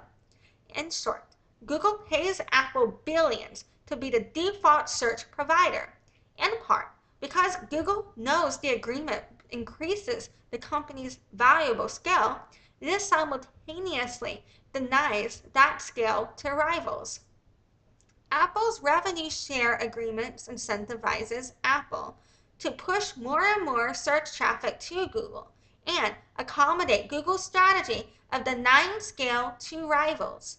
For example, in 2018, Apple's and Google's CEOs met to discuss how the companies could work together to drive search revenue growth. After the 2018 meeting, a senior Apple employee wrote to a Google counterpart, "Our vision is that we work as if we are one company." The current version of the Google-Apple agreement substantially forecloses Google's search rivals from an important distribution channel for a significant multi-year term. This agreement covers roughly 36% of all general search queries in the United States, including mobile devices and computers. Google estimates that in 2019, almost 50% of its search traffic originated on Apple devices. Particularly when considered with the other exclusionary distribution agreements discussed below, Google's hold on Apple's distribution channel is self-reinforcing, impairing rival general search engines' ability to offer competitive products and making Google's monopolies impenetrable to competitive discipline.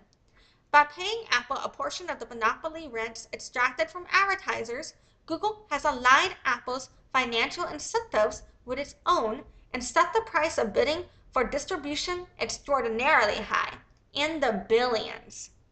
And even if a rival was willing to make no money from a distribution relationship or could afford to lose money indefinitely, the rival would likely still fall short because the existing distribution agreements have, for more than a decade, denied rivals the benefits of scale, thus limiting the quality of the general search and search advertising products, as well as the audience to attract advertisers. In other words, because of the long-time deprivation of scale, no other search engine can offer Apple or any other partner the mix of quality, brand recognition, and economics that market-dominant Google can.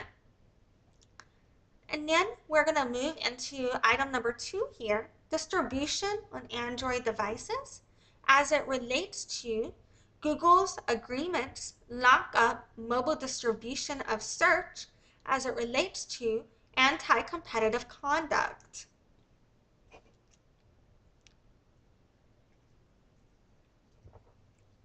Distribution on Android devices. Google controls the Android mobile distribution channel with its distributor agreements and owned and operated distribution properties. Even though Android is open source, Google has used Android to protect Google's lucrative general search and search advertising monopolies. Google sets the rules through anti-forking agreements, pre-installation agreements, and revenue sharing agreements. Notably, each of these agreements builds on the others to preserve control. Thus, Google will not pay a revenue share or financial incentive payment on a mobile device unless it is covered by an anti-forking agreement, a pre-installation agreement ensuring that Google's search access points are pre-installed and given prominent placement, and a revenue sharing or mobile incentive agreement that entitles Google to preset defaults, status, and, in most cases, prohibits pre-installation of search access points with rival general search providers. Through these interlocking anti-competitive agreements, Google insulates and protects its monopoly profits.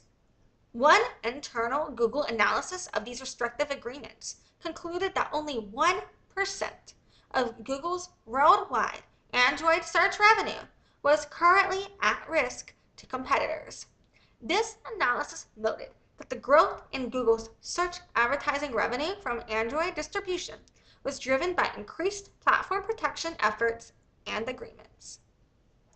And here we have subsection A, anti-forking agreements, as it relates to distribution on Android devices, as that relates to Google's agreements lock up mobile distribution of search, as that relates to anti-competitive conduct.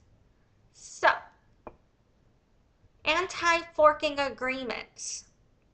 An alternative operating system could serve as a pathway for distribution of general search services other than Google. However, Google's anti-forking agreements inhibit the development of an operating system based on an Android fork that could serve as a viable path to market for a search competitor.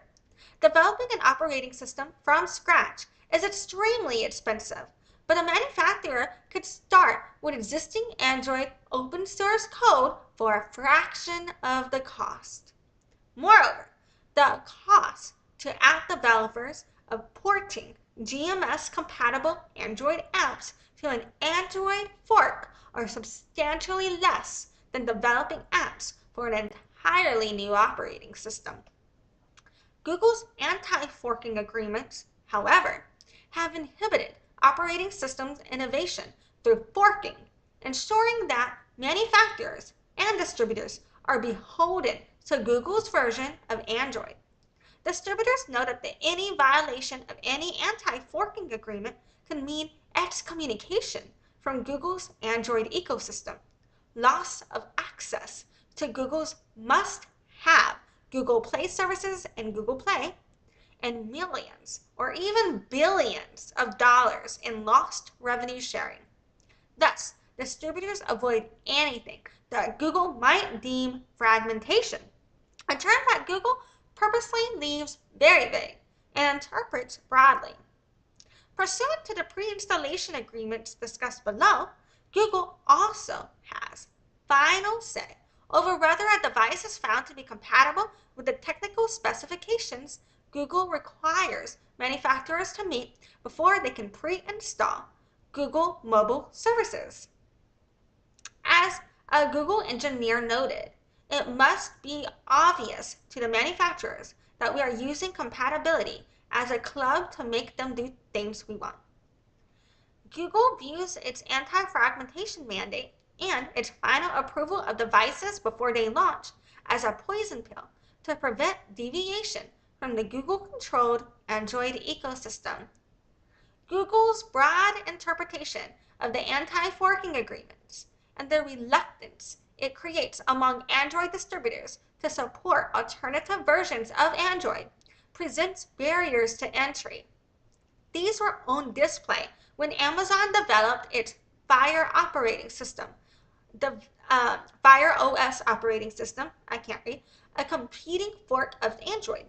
Rather than pre-install Google's search engine, Google Play Store, Google Play, or other Google apps on Fire devices, Amazon pre-installed its own proprietary apps and agreed to make Microsoft's Bing the preset default general search engine. Amazon originally sold only Fire OS tablets, but in 2014, it launched a phone that ran on Fire OS. The phone was not a commercial success, and Amazon quickly exited the phone business. Amazon continues to sell Fire tablets, which account for less than 2% of mobile device usage in the United States.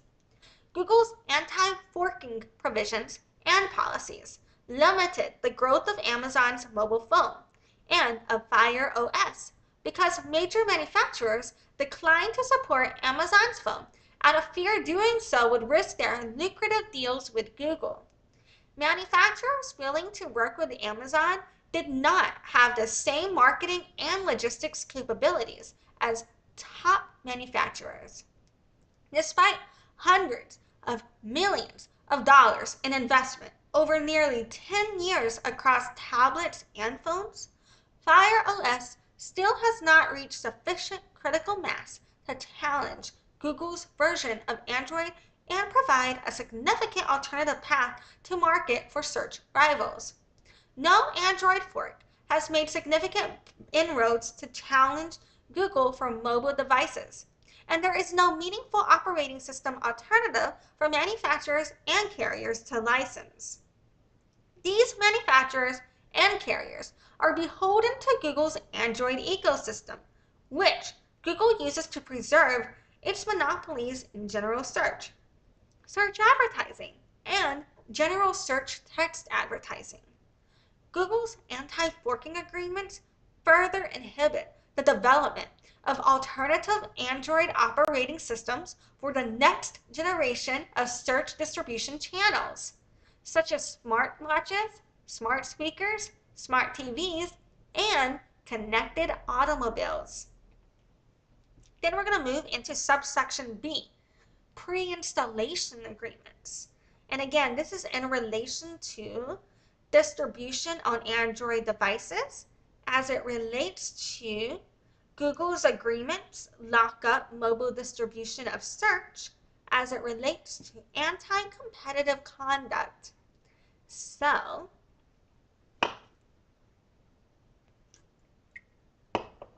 pre-installation agreements. Google uses pre-installation agreements, MADAs, to ensure that its entire suite of search-related products is given premium placement on Android Google mobile services devices. Is it mobile service? What the fuck does the S stand for again? That might not be right, but it's right in my head.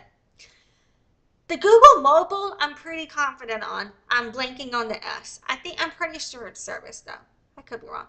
Consumers naturally and regularly turn to these predominantly placed search access points to conduct searches.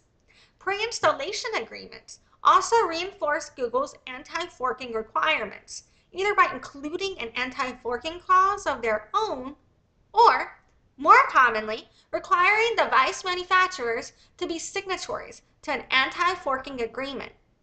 If a manufacturer wants even one of Google's key apps and APIs, the Google device, or am I saying Google device? The device must be preloaded with a bunch of other Google apps selected by Google.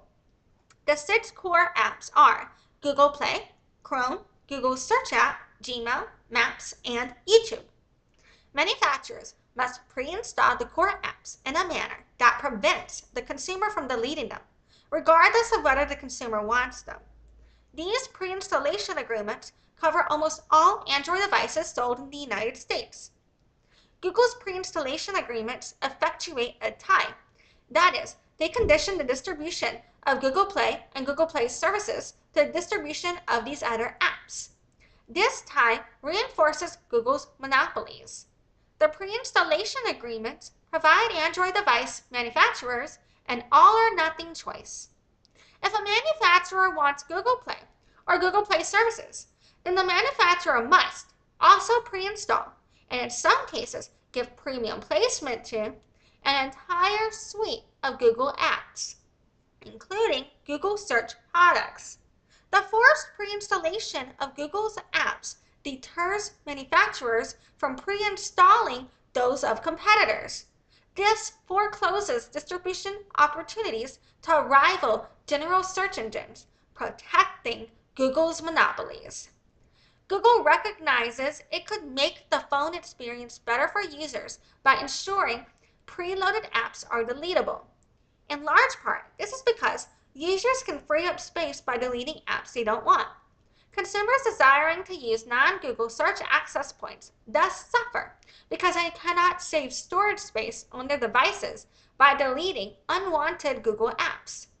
In this way, manufacturers must agree to make their phones less attractive to consumers to accommodate Google's efforts to lock up search distribution. Once the manufacturer adopts the necessary suite of Google apps, the search access point of these apps are preset to default to Google's search engine. For example, the pre-installed version of Chrome is preset to default to Google Search. A senior executive at Google referred to changing Chrome's preset search default as totally off the table and insisted that if a manufacturer values their MADA, they cannot modify Chrome's settings. The result is that Google locks up the access points to general search on Android phones as shown in Figure 9. And Figure 9 shows how Google locks up search distribution on Android. Other search access points, such as smart keyboards, default to Google Search. Google as exclusive search bar or widget. Google is set as exclusive search on the -1 screen, often found by swiping right from the home screen. Oh, that's what that's called? I didn't know that. Okay. Google Assistant as exclusive voice assistant, and home button must activate Google Assistant. Required pre-installed Google apps, including Search app on home screen. Required pre-installed default browser, Chrome or other non-Chrome with Google set as default search. The pre-installation agreements are even more pernicious than basic ties because these agreements force distributors to configure the appearance of their phones to Google specifications. For example, they require manufacturers to put the Google search widget on the device's default home screen. Google considers the search widget an essential part of the Google brand and rejects requests by manufacturers to waive the pre-installation agreement search widget requirement. This locks up another search access point, as it would be impractical for a manufacturer to pre-install two search widgets on the same home screen. Google's pre-installation agreement also imposed voice search preferencing. In addition to requiring the pre-installation of Google Assistant, pre-installation agreements require manufacturers to implement a Google hot word, which activates Google Assistant, and ensure certain touch actions on the device home button directly access Google Assistant or Google. Google's agreements with most manufacturers also set Google Assistant as the default assistant app. Rivals to Google Assistant are deprived of the same opportunities. Most of Google's pre-installation agreements prevent rival assistants from being the preset default or using a home button. Google also handicaps rival assistants by limiting the APIs that non-Google apps can use, ensuring that the useful features such as always-on microphone access that would enable the use of a hot word or the initiation of phone calls are available only to Google Assistant. Even Google Assistant's chief rival, Amazon's Alexa, is unable to navigate these disincentives to get significant pre-installation or functional integration on Android devices. Voice search is an important emerging access point. Internal Google documents have recognized that the voice platform will become the future of search, and financial projections for the assistant category recognize search defensive value. This has been the case for like 10 years now, so is that even more the case? Anyway, it says partners that depart from pre-installation agreements risk discipline from Google. For example, in 2011, one major electronics manufacturer considered giving a group of consumers outside the United States a choice between two home screen experiences for their device. One home screen with the Google search widget and a second home screen with a rival search widget.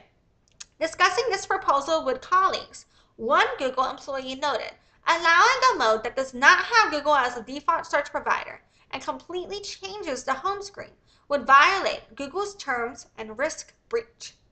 In 2015, Google was concerned that a major United States carrier would ask manufacturers to install a search widget powered by the carrier's in-house search engine. Google's vice president of partnerships wrote to a colleague that Google needed to make clear to manufacturers that these customization requests will not go far, and replacing the Google search widget with a different search box would violate the pre-installation agreement. Termination of this default agreement would, in turn, prohibit access to the entire Google mobile services suite, including Google Play and Google Play services, and forfeit any potential cut of Google search advertising revenue under a revenue sharing agreement. In short, as the above example illustrates, Google's documents show its effort to discipline its counterparties, including major electronics companies and carriers. Next, we're moving into subsection C, revenue sharing agreements, as it relates to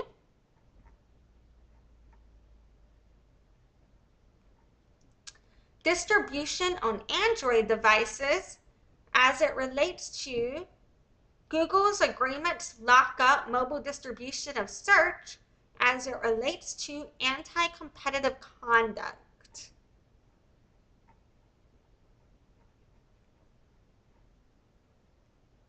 So C, revenue sharing agreements. In exchange for a substantial portion of Google's search advertising revenues, Android distributors agreed to make Google the preset default general search engine for all significant search access points on the device. In addition, these agreements typically contain an exclusivity provision prohibiting the pre-installation of a competing general search service. Google has recognized for some time that its revenue sharing agreements with Android device manufacturers and carriers provide exclusivity for its general search service on those devices.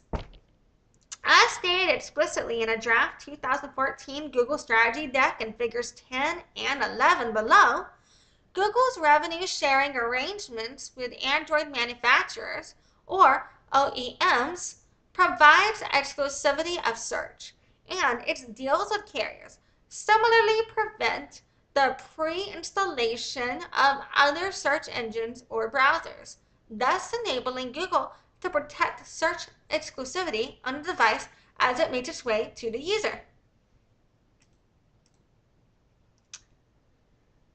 So, in 2004, Google paid $217 million to OEMs to distribute search. This is figure 10, related to Android manufacturers. And it says MADA, Mobile Application Distribution Agreement, provides OEMs with the license to distribute preload Google services on their Android-based smartphones. Top search bar. Google default search bar on this top search bar, powered by Google by GSA. I forget what GSA stands for. Is it Google Services Apps? Who knows? Primary home screen. Placement of Google folder with specified set of apps. Play Store placement Chrome browser. Within Google folder. Placement of specific apps including Maps, Gmail, Google+, Photos, YouTube, Hangouts. And it has a quote here. It says, rev share deals provide exclusivity of search on devices, can provide more stringent requirements as a result of payment. Since 2012, renegotiation of deals have brought rev share percentage down substantially. Emphasis added.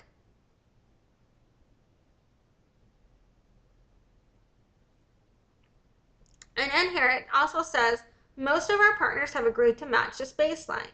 And it also says MADA ensures placement and discoverability of Google Search and Play Store on a device through GSA or Chrome and does not provide exclusivity. OEM is free to preload anything else on the phone.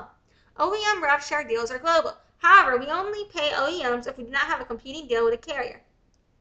Okay, then it shows figure 10 regarding figure 11, my bad, regarding Android carriers. And it says from Google, in 2014, Google paid $460 million to carriers to distribute search. Carrier revenue share deals. As part of our carrier deals, Android devices distributed by the carrier will have exclusivity of Google search on the device, preventing the pre-installation of other search engines or browsers. By having these deals in place, especially in markets that are dominated by carrier retail distribution, such as the United States, we're able to protect search exclusivity on the device as it makes its way to the user. Emphasis added. Alternate search app cannot be pre-installed. Similar to OEM rev share deals, our current standard rev share is 16% on search. Renegotiation of these deals have also brought rev share percentage down on carrier devices. We also pay carriers on play purchases through the direct carrier billing payment method. Current rev share is 15% on apps and 6% on content, music, movies, books. And then it says, similarly, one Google executive acknowledged that exclusivity is the general philosophy of the revenue share agreement, or one of the tenets of the value exchange and the revenue share agreement. Another Google executive noted, our philosophy is that we are paying revenue share in return for exclusivity. These agreements are, As that executive further explained, really important because otherwise Bing or Yahoo can come and steal away our Android search distribution at any time. As Google's documents recognize, the pre-installation agreements and revenue sharing agreements work together as a belt and suspender strategy for driving searches to Google and therefore away from competitors on Android devices. As one Google executive explained in 2017, Google uses revenue sharing agreements as a lever for motivating partner behavior that is consistent with our goals for Google and the ecosystem, and to drive incremental revenue, securing search defaults not covered by MADA. By using its monopoly profits, Google is able to secure even more stringent requirements on manufacturers and carriers to obtain the preset default position on search access points not covered by the pre-installation agreements.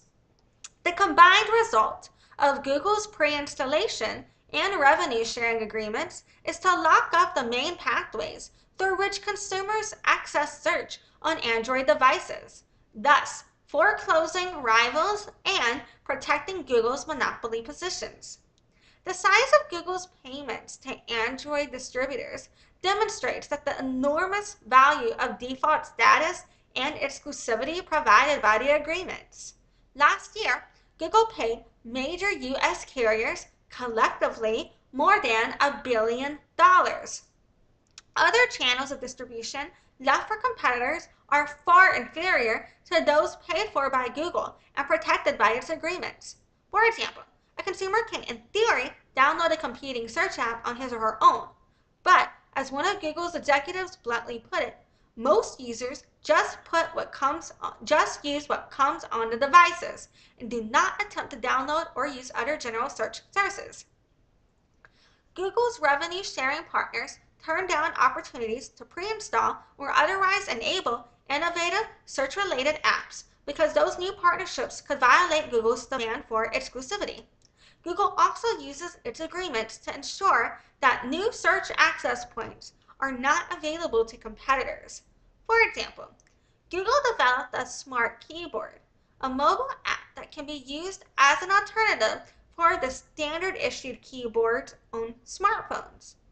With the recognition that such keyboards might be the next big search access point, Google relies on its pre-installation and default restrictions and its revenue sharing agreement as a strategic defense against rival keyboards that might provide a bridge to rival general search engines. Thus, search queries cannot leak out to Google's rivals, even in niche areas. Google likewise structures its agreements to penalize any distributor that might walk away, tying them to Google. The typical term of the carrier and manufacturer revenue sharing agreement is 2 to 3 years. If a carrier or manufacturer does not renew its revenue sharing agreement with Google, the distributor loses out on revenue share, not only for new mobile devices, but also for the phones and tablets previously sold and in the hands of consumers. This provision is punitive to the carrier or manufacturer and helps to ensure that carriers and manufacturers will not stray from Google. To be attractive to a carrier or manufacturer, a rival search provider's offer for preset default status would need to cover not only the revenue the carrier or manufacturer would have earned from Google for new devices, but also the revenue that the carrier or manufacturer would have earned on all the devices that are currently in the hands of consumers. Google would continue to benefit from those devices with defaults previously set to Google. A rival search provider is left with no practical way to ensure that it will generate revenues from those devices, regardless of how competitive its general search service might otherwise be. In roughly a decade, no other general search provider has secured preset default search status on any pre-installed search access point on GMS. I think this is Google Mobile Services or Google Merchant Services. Maybe I'm wrong. GMS Android devices, as with the Apple distribution agreements, the Android distribution agreements, taken together, are self-reinforcing, depriving rivals of the quality, audience, and financial benefits of scale that would allow them to mount an effective challenge to Google.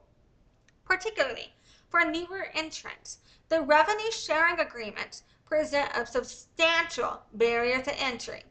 These entrants cannot pay the billions of dollars that Google does for the most effective forms of distribution, premium placement and default status. Instead, they are relegated to inferior forms of distribution that do not allow them to build scale, gain brand recognition, and generate momentum to challenge Google. Yeah. Okay. Now we're going to move into subsection B here regarding Google agreements lock up browser distribution. And this is in relation to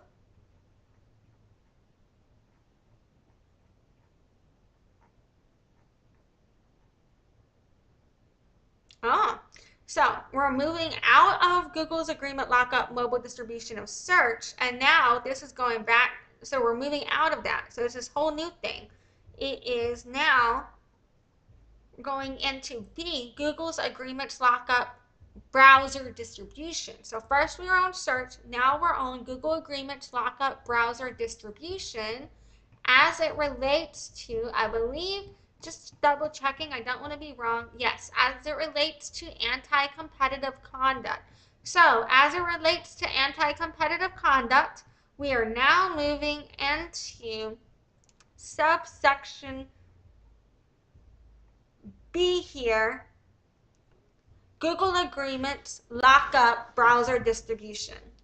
Beyond its agreement locking up distribution on Android and Apple devices, Google also has entered into exclusive revenue sharing agreements with browsers. Google has recognized it is crucial to retain web browser partnerships. Google's agreements with browsers generally require the browsers to make Google the preset default general search engine for search access points in both the browser's computer and mobile versions. In exchange for being the preset default general search engine, Google shares up to 40% of the advertising revenue it generates from these search access points with Google's browser's rivals. Browser revenue sharing agreements typically last at least 2 years and are routinely extended. Browsers are one of the most important distribution channels for search. I can't speak. Browsers are one of the most important distribution channels for general search services because they are the gateway to the internet for most consumers. Many search queries on mobile devices and computers are performed through the device's browser. Today, Google has revenue sharing agreements with the most widely used browsers in the United States, such as Apple's Safari browser and Mozilla's Firefox browser. Microsoft's browsers are the only notable exceptions. Over 85% of all browser usage in the United States occurs on Google's own Chrome browser or on one of the browsers covered by these revenue-sharing agreements. In a competitive market, rivals could compete to be the preset default general search engine on a browser. The general search services market has not, however, been competitive for many years. When considered with Google's other exclusionary agreements and its monopoly power, Google's conduct forecloses a critical avenue for search competitors to enter the market or increase distribution. In the absence of these agreements, rival browsers would have the ability to consider making other general search engines the preset default for some or all search access points, spurring greater competition in the general search services market and offering additional choices to consumers. As a Google employee once noted, Google's browser agreements can be a good way to keep a browser away from Bing. Now we're going to move into Subsection C, Google is positioning itself to control the next generation of search distribution channels. And this is, again, in relation to anti-competitive market. I believe that's what they call it. God damn it. Hold on. Let me double check. Anti-competitive something. Is it anti-competitive market? What the fuck do they call this shit again? I just said this. What is it? Oh, conduct. In relation to anti-competitive conduct, creating an anti-competitive market, in relation to anti-competitive conduct, we are now moving on to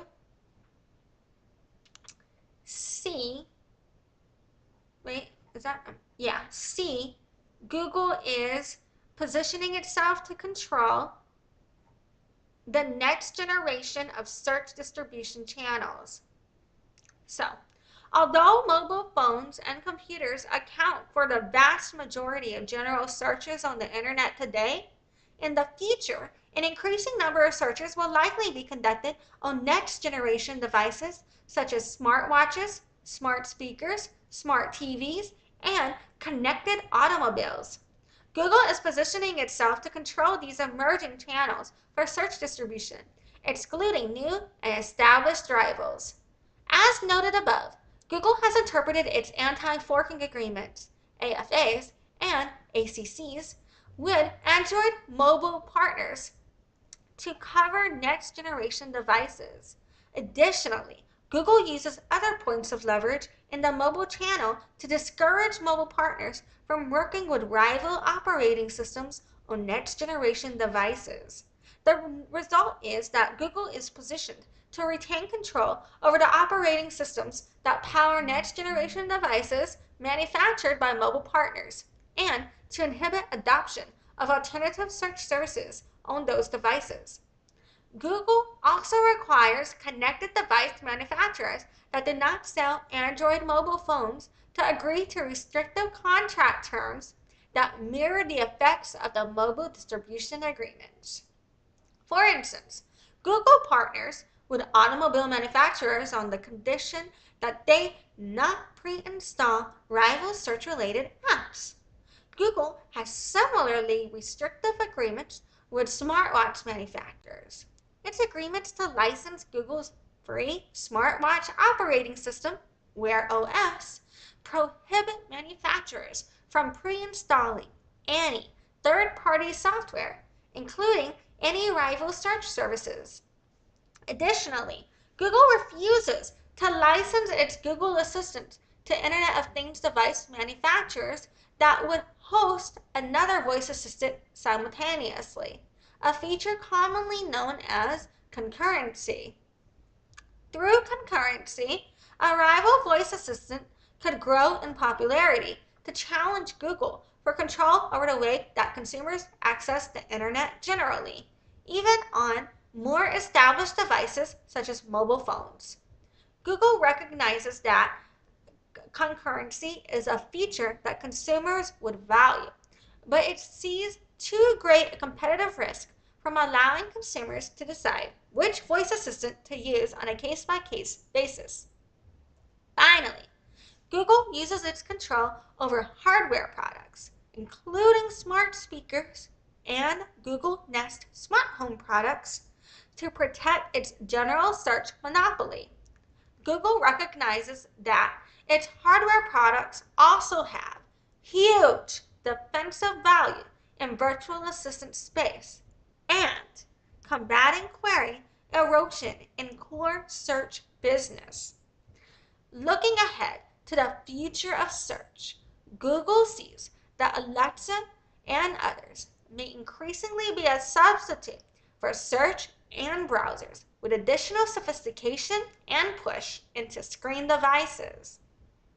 Google therefore aims to control emerging search access points to prohibit its monopolies in the general search services, search advertising, and general search text advertising markets in the present and the future. Google is poised to ensure that history repeats itself and that all search access points funnel users in one direction, towards Google. Now we're going to be moving out of anti-competitive conduct and into our next section here, 6, regarding anti-competitive effects. And anti-competitive effects, we'll be discussing that, you know what I'm saying, as it relates to, let's take it all the way back to the top, put this in context here.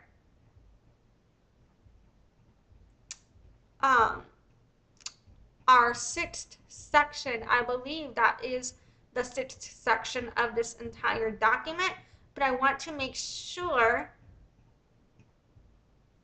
yes, I am correct. We're moving into the 6th section of this entire, of the entire complaint. And, oh God. So I wanted to make sure that that is accurate. Now calming back down, making sure I know where we are. I apologize. Whoop, went too far. Now we are moving into section 6 here, anti-competitive effects.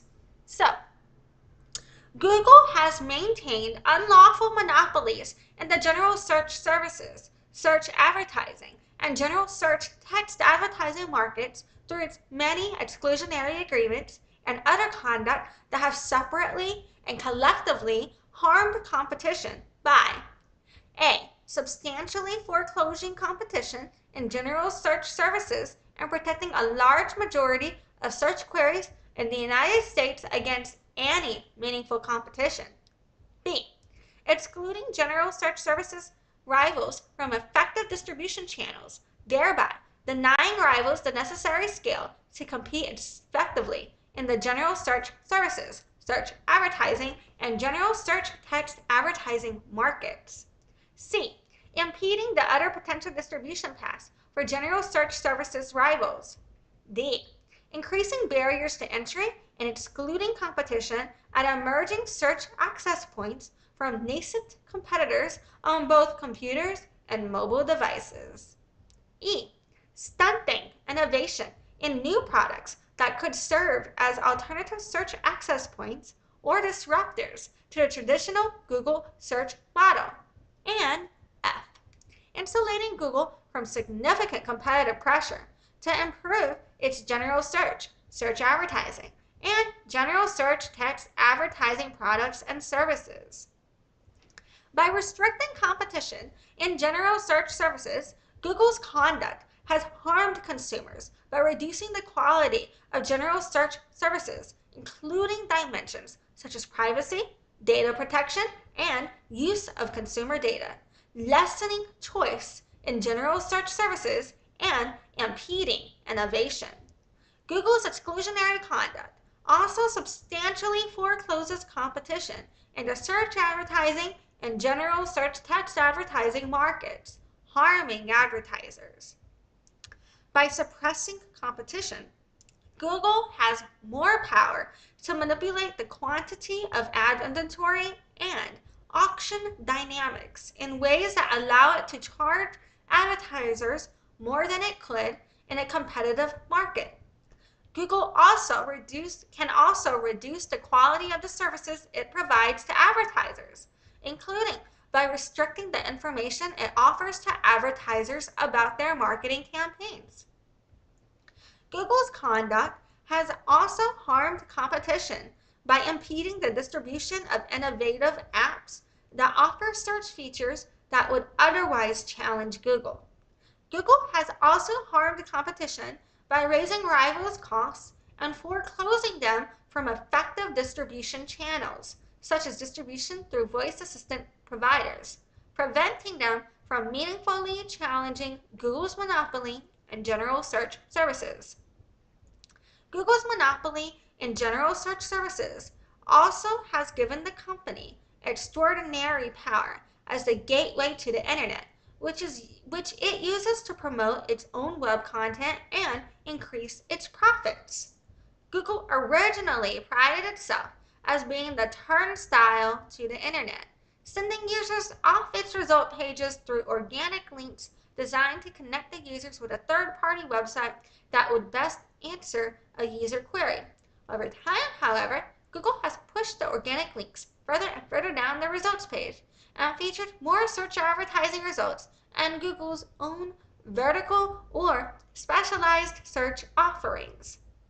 This, in turn, has demoted organic links of third-party verticals, pushing these links below the fold, meaning on the portion of the search engine result page that is visible only if the user scrolls down, and requiring them to buy more search advertising from Google to remain relevant.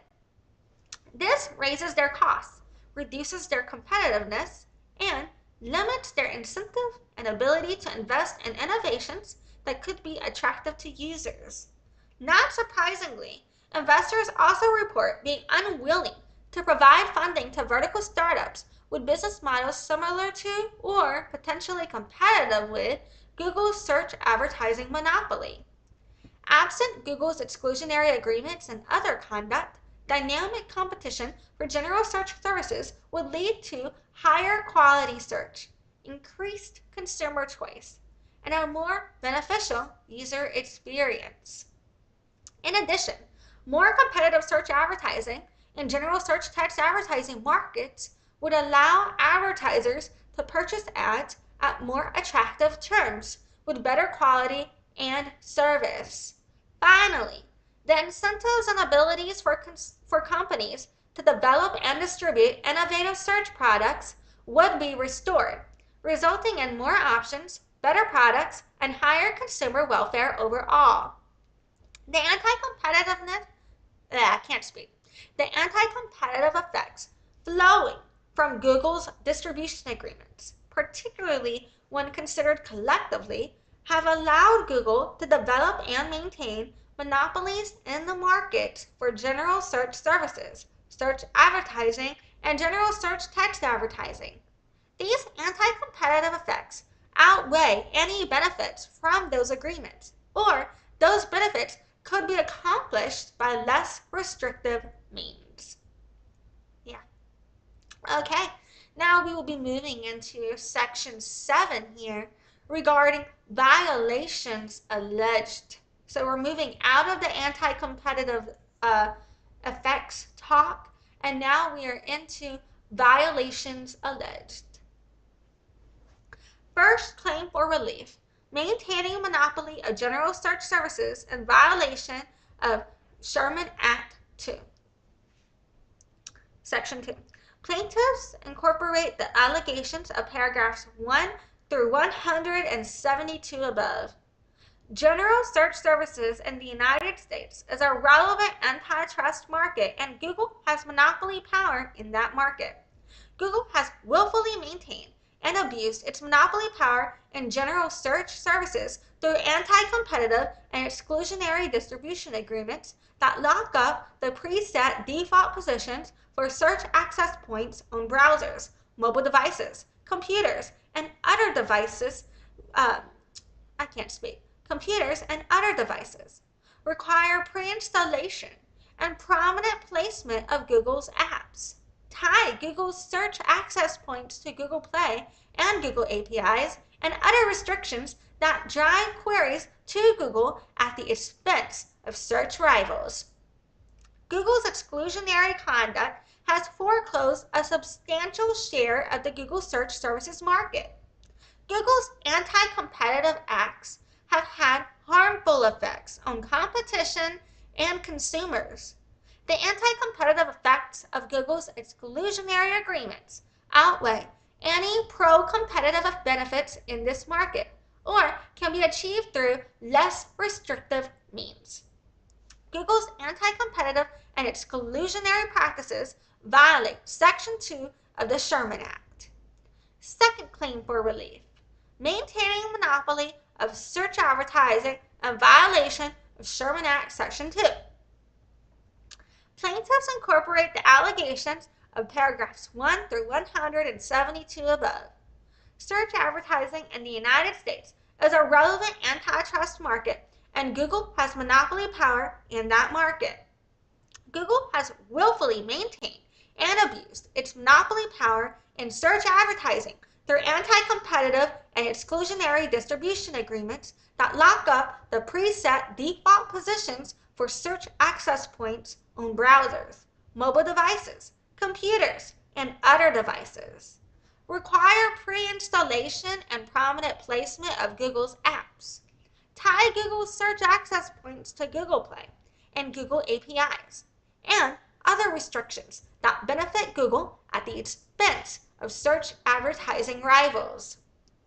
Google's exclusionary conduct has foreclosed a substantial share of the search advertising market. Google's anti-competitive acts have had harmful effects on competition, advertisers, and consumers. The anti-competitive effects of Google's exclusionary agreements outweigh any pro-competitive benefits in this market, or can be achieved through less restrictive means. Google's anti-competitive and exclusionary practices violate Section 2 of the Sherman Act.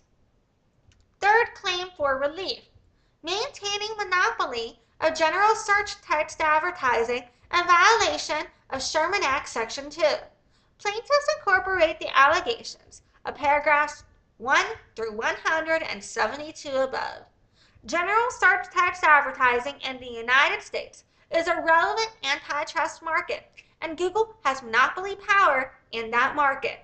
Google has willfully maintained and abused its monopoly power in general search text advertising through anti-competitive and exclusionary distribution agreements that lock up the preset default positions for search access points on browsers, mobile devices, computers, and other devices.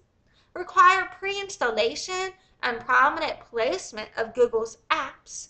Tie Google's search access points to Google Play and Google APIs, and other restrictions that benefit Google at the expense of general search text advertising rivals. Google's exclusionary conduct has foreclosed a substantial share of the general search text advertising market. Google's anti-competitive acts have had harmful effects on competition, advertisers, and consumers. The anti-competitive effects of Google's exclusionary agreements outweigh any pro-competitive benefits in this market, or can be achieved through less restrictive means.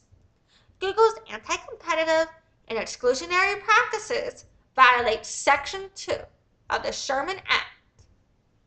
And then we're going to be moving out of violations alleged, and now we'll be moving into request for relief. So we're in Section 8, request for relief. To remedy these illegal acts, plaintiffs request that the court A. Adjudge and decree that Google acted unlawfully to maintain general search services, search advertising, and general search text advertising monopolies in violation of Section 2 of the Sherman Act. B. Enter structural relief as needed to cure any anti-competitive harm. C. Enjoin Google from continuing to engage in the anti-competitive practices described herein, and from engaging in any other practices with the same purpose and effect as the challenged practices. D. Enter any other preliminary or permanent relief necessary and appropriate to restore competitive conditions in the markets affected by Google's unlawful conduct. E. Enter any additional relief the court finds just and proper. And F. Award each plaintiff an amount equal to its costs incurred in bringing this action on behalf of its citizens. And that is the end of this document. We did it! We did it! Oh shit! I feel like that Dora the Explorer fucking thing whenever they like get somewhere finally and they're over there like, we did it! Yeah, alright. Fucking, damn, that took forever. Jesus fucking Christ, that took forever. Like, wow.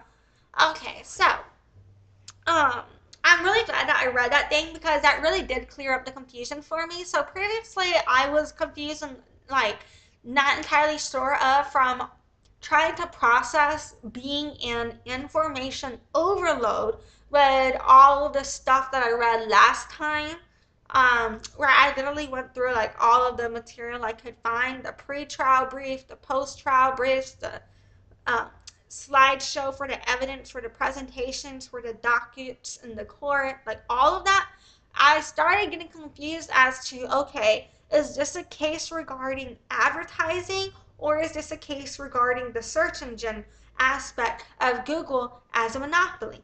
But we can clearly see from this entire complaint that it is addressing both aspects here. And so I'm really glad about that. So yeah, I think it's important. It's gonna be something that can really benefit everybody, I think. When we look at dismantling the central control of everything that we have access to in terms of how we access information and connect with each other, I think that's going to make it so that way everybody can have a better user experience. Advertisers can pay less to get our message out there, and other competitors um, won't have as big of barriers of entry into the market, and so hopefully this can address some of the issues people have with, you know, finding and accessing information online. And who knows, maybe a more value aligned based search engine could come out of here. Like a lot of problems people have right now with the search engines as they are is the fact that they were curated and constructed under colonial concepts. And so a lot of the search results prioritize upholding a colonial perspective, in my opinion. So I think it could be, perhaps lead to other opportunities for us, similar to how where, for me, in terms of, when I'm looking for decolonizing in social media networking, um, I have to actively seek a decolonized perspective when I'm engaging in Facebook or Instagram, and stuff like that, right? But on TikTok, after you initially curate your For You page, you are then able to be exposed to a lot more decolonized perspectives because the algorithm is going to be feeding you creators that you wouldn't be seeing otherwise, where you don't have to go seek them out by engaging in the relevant content. You're going to end up perhaps finding them potentially. You know what I mean? I'm hoping that, in that way where TikTok connects strangers together because you're able to easily access people you're not already following. I think perhaps maybe by breaking up the monopoly of this search engine and providing opportunities for other search engines coming about, we could end up with a similar situation where maybe this could provide the opportunity for a search engine to come out where we are able to, you know, I don't know, a search engine come out to where we're able to, in my opinion, like better find information. Like for example, if you Google information about Palestine, a lot of what I initially find and then have to sift through when I'm trying to Google the historical concept of Palestine is getting away from the information where how like a lot of people will word it like it's a complicated situation. Who knows who is really the best person? Like who knows what really happened? It's a conflict. Is kind of like the vibe that Google will put you in, right? Like you have to specifically look for indigenous centered voices to find out like a bunch of white bitches decided they were just going to take the land from Palestine and claim it now. You know what I mean? Um, like basically, like, you know what I mean? Like, so you gotta like literally fucking you can't, like with TikTok, you can curate the vibe based on how you engage with content, but with search, you have to use the specific words, and even then, the decolonized perspective, in my opinion, typically gets suppressed. So you have to then use even more words to find a, a perspective that actually has value alignment with trying to improve society.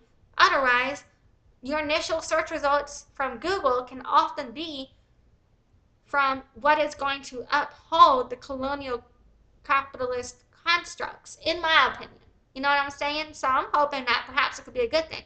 And it's also interesting in processing this documentation. Like, so about 10 years ago, video hadn't evolved to where it is now, and it was just now becoming more popular, right? And so 10 years ago, we're hearing video is king and speech to text is king, and optimizing for speech is priority. I remember that 10 years ago. I remember that being like embedded into me of what I should be doing with my marketing, right?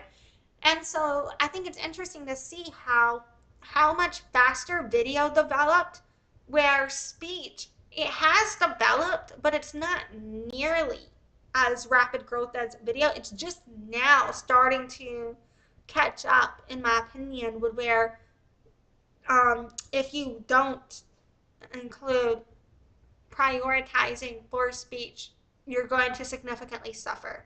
Because, 5 to 10 years ago, yeah, it was just the technologies are coming out there, but not everybody had the technologies. You know what I'm saying? To where now, the last 5 to 10 years, the speech to text features are in even more devices and activities that we're using. So to where it's even more prominent. You know what I'm saying? So I also think that's interesting to see how the technology has evolved. You know what I mean? Because in some ways, things change slowly over time, but in other ways, it's like super rapid. I don't know. But yeah, I gotta process all this more. So yeah, thank you so much for joining me today. It's been a whirlwind. Um, I said whirl. WHIRL. So, but yeah, whatever. A whirlwind. Anyway, so we're going to end this bitch now. Today, all we really did cover was just going over the initial complaint that the Department of Justice filed against Google. And this is regarding the monopoly legal action. The initial complaint was filed all the way back in 2020, but the court dates and the procedures and all of that, it's been going through 2024. And I think the initial ruling has happened now, but we're still waiting to see what's going to come out from after that, and there could be appeals and all of that stuff, so it's not technically over. But yeah, shit is, So I'm going to do some more processing. I'm going to cover the additional material that I had pulled up on this concept next. I may or may not do it my next immediate stream. I might put something else in between here for a palate cleanser. Um, because this requires a lot of reading and shit. But yeah, I think it's really important for us, particularly people in marketing, to reflect, because like these Google documents are like the most access probably we're gonna get to the behind the scenes, what they're saying on like how does the algorithm work, you know what I'm saying, and influencing search results. I think it's really important for marketers to be paying attention to this case, along with everybody, because it impacts everybody, because every person is impacted by how we are all able to connect together through this accessing of information, right? But yeah, so yeah, it's wild to me. I hope everybody's paying attention to this shit. Um, Thank you so much for joining me today. I appreciate you. I hope you have a good night. I hope you're taking care of yourself. Thank you so much, and yeah, bye. Thanks for watching. Join the loyalty program at noladeafchild.com/loyalty and check in during live streams to get points for rewards.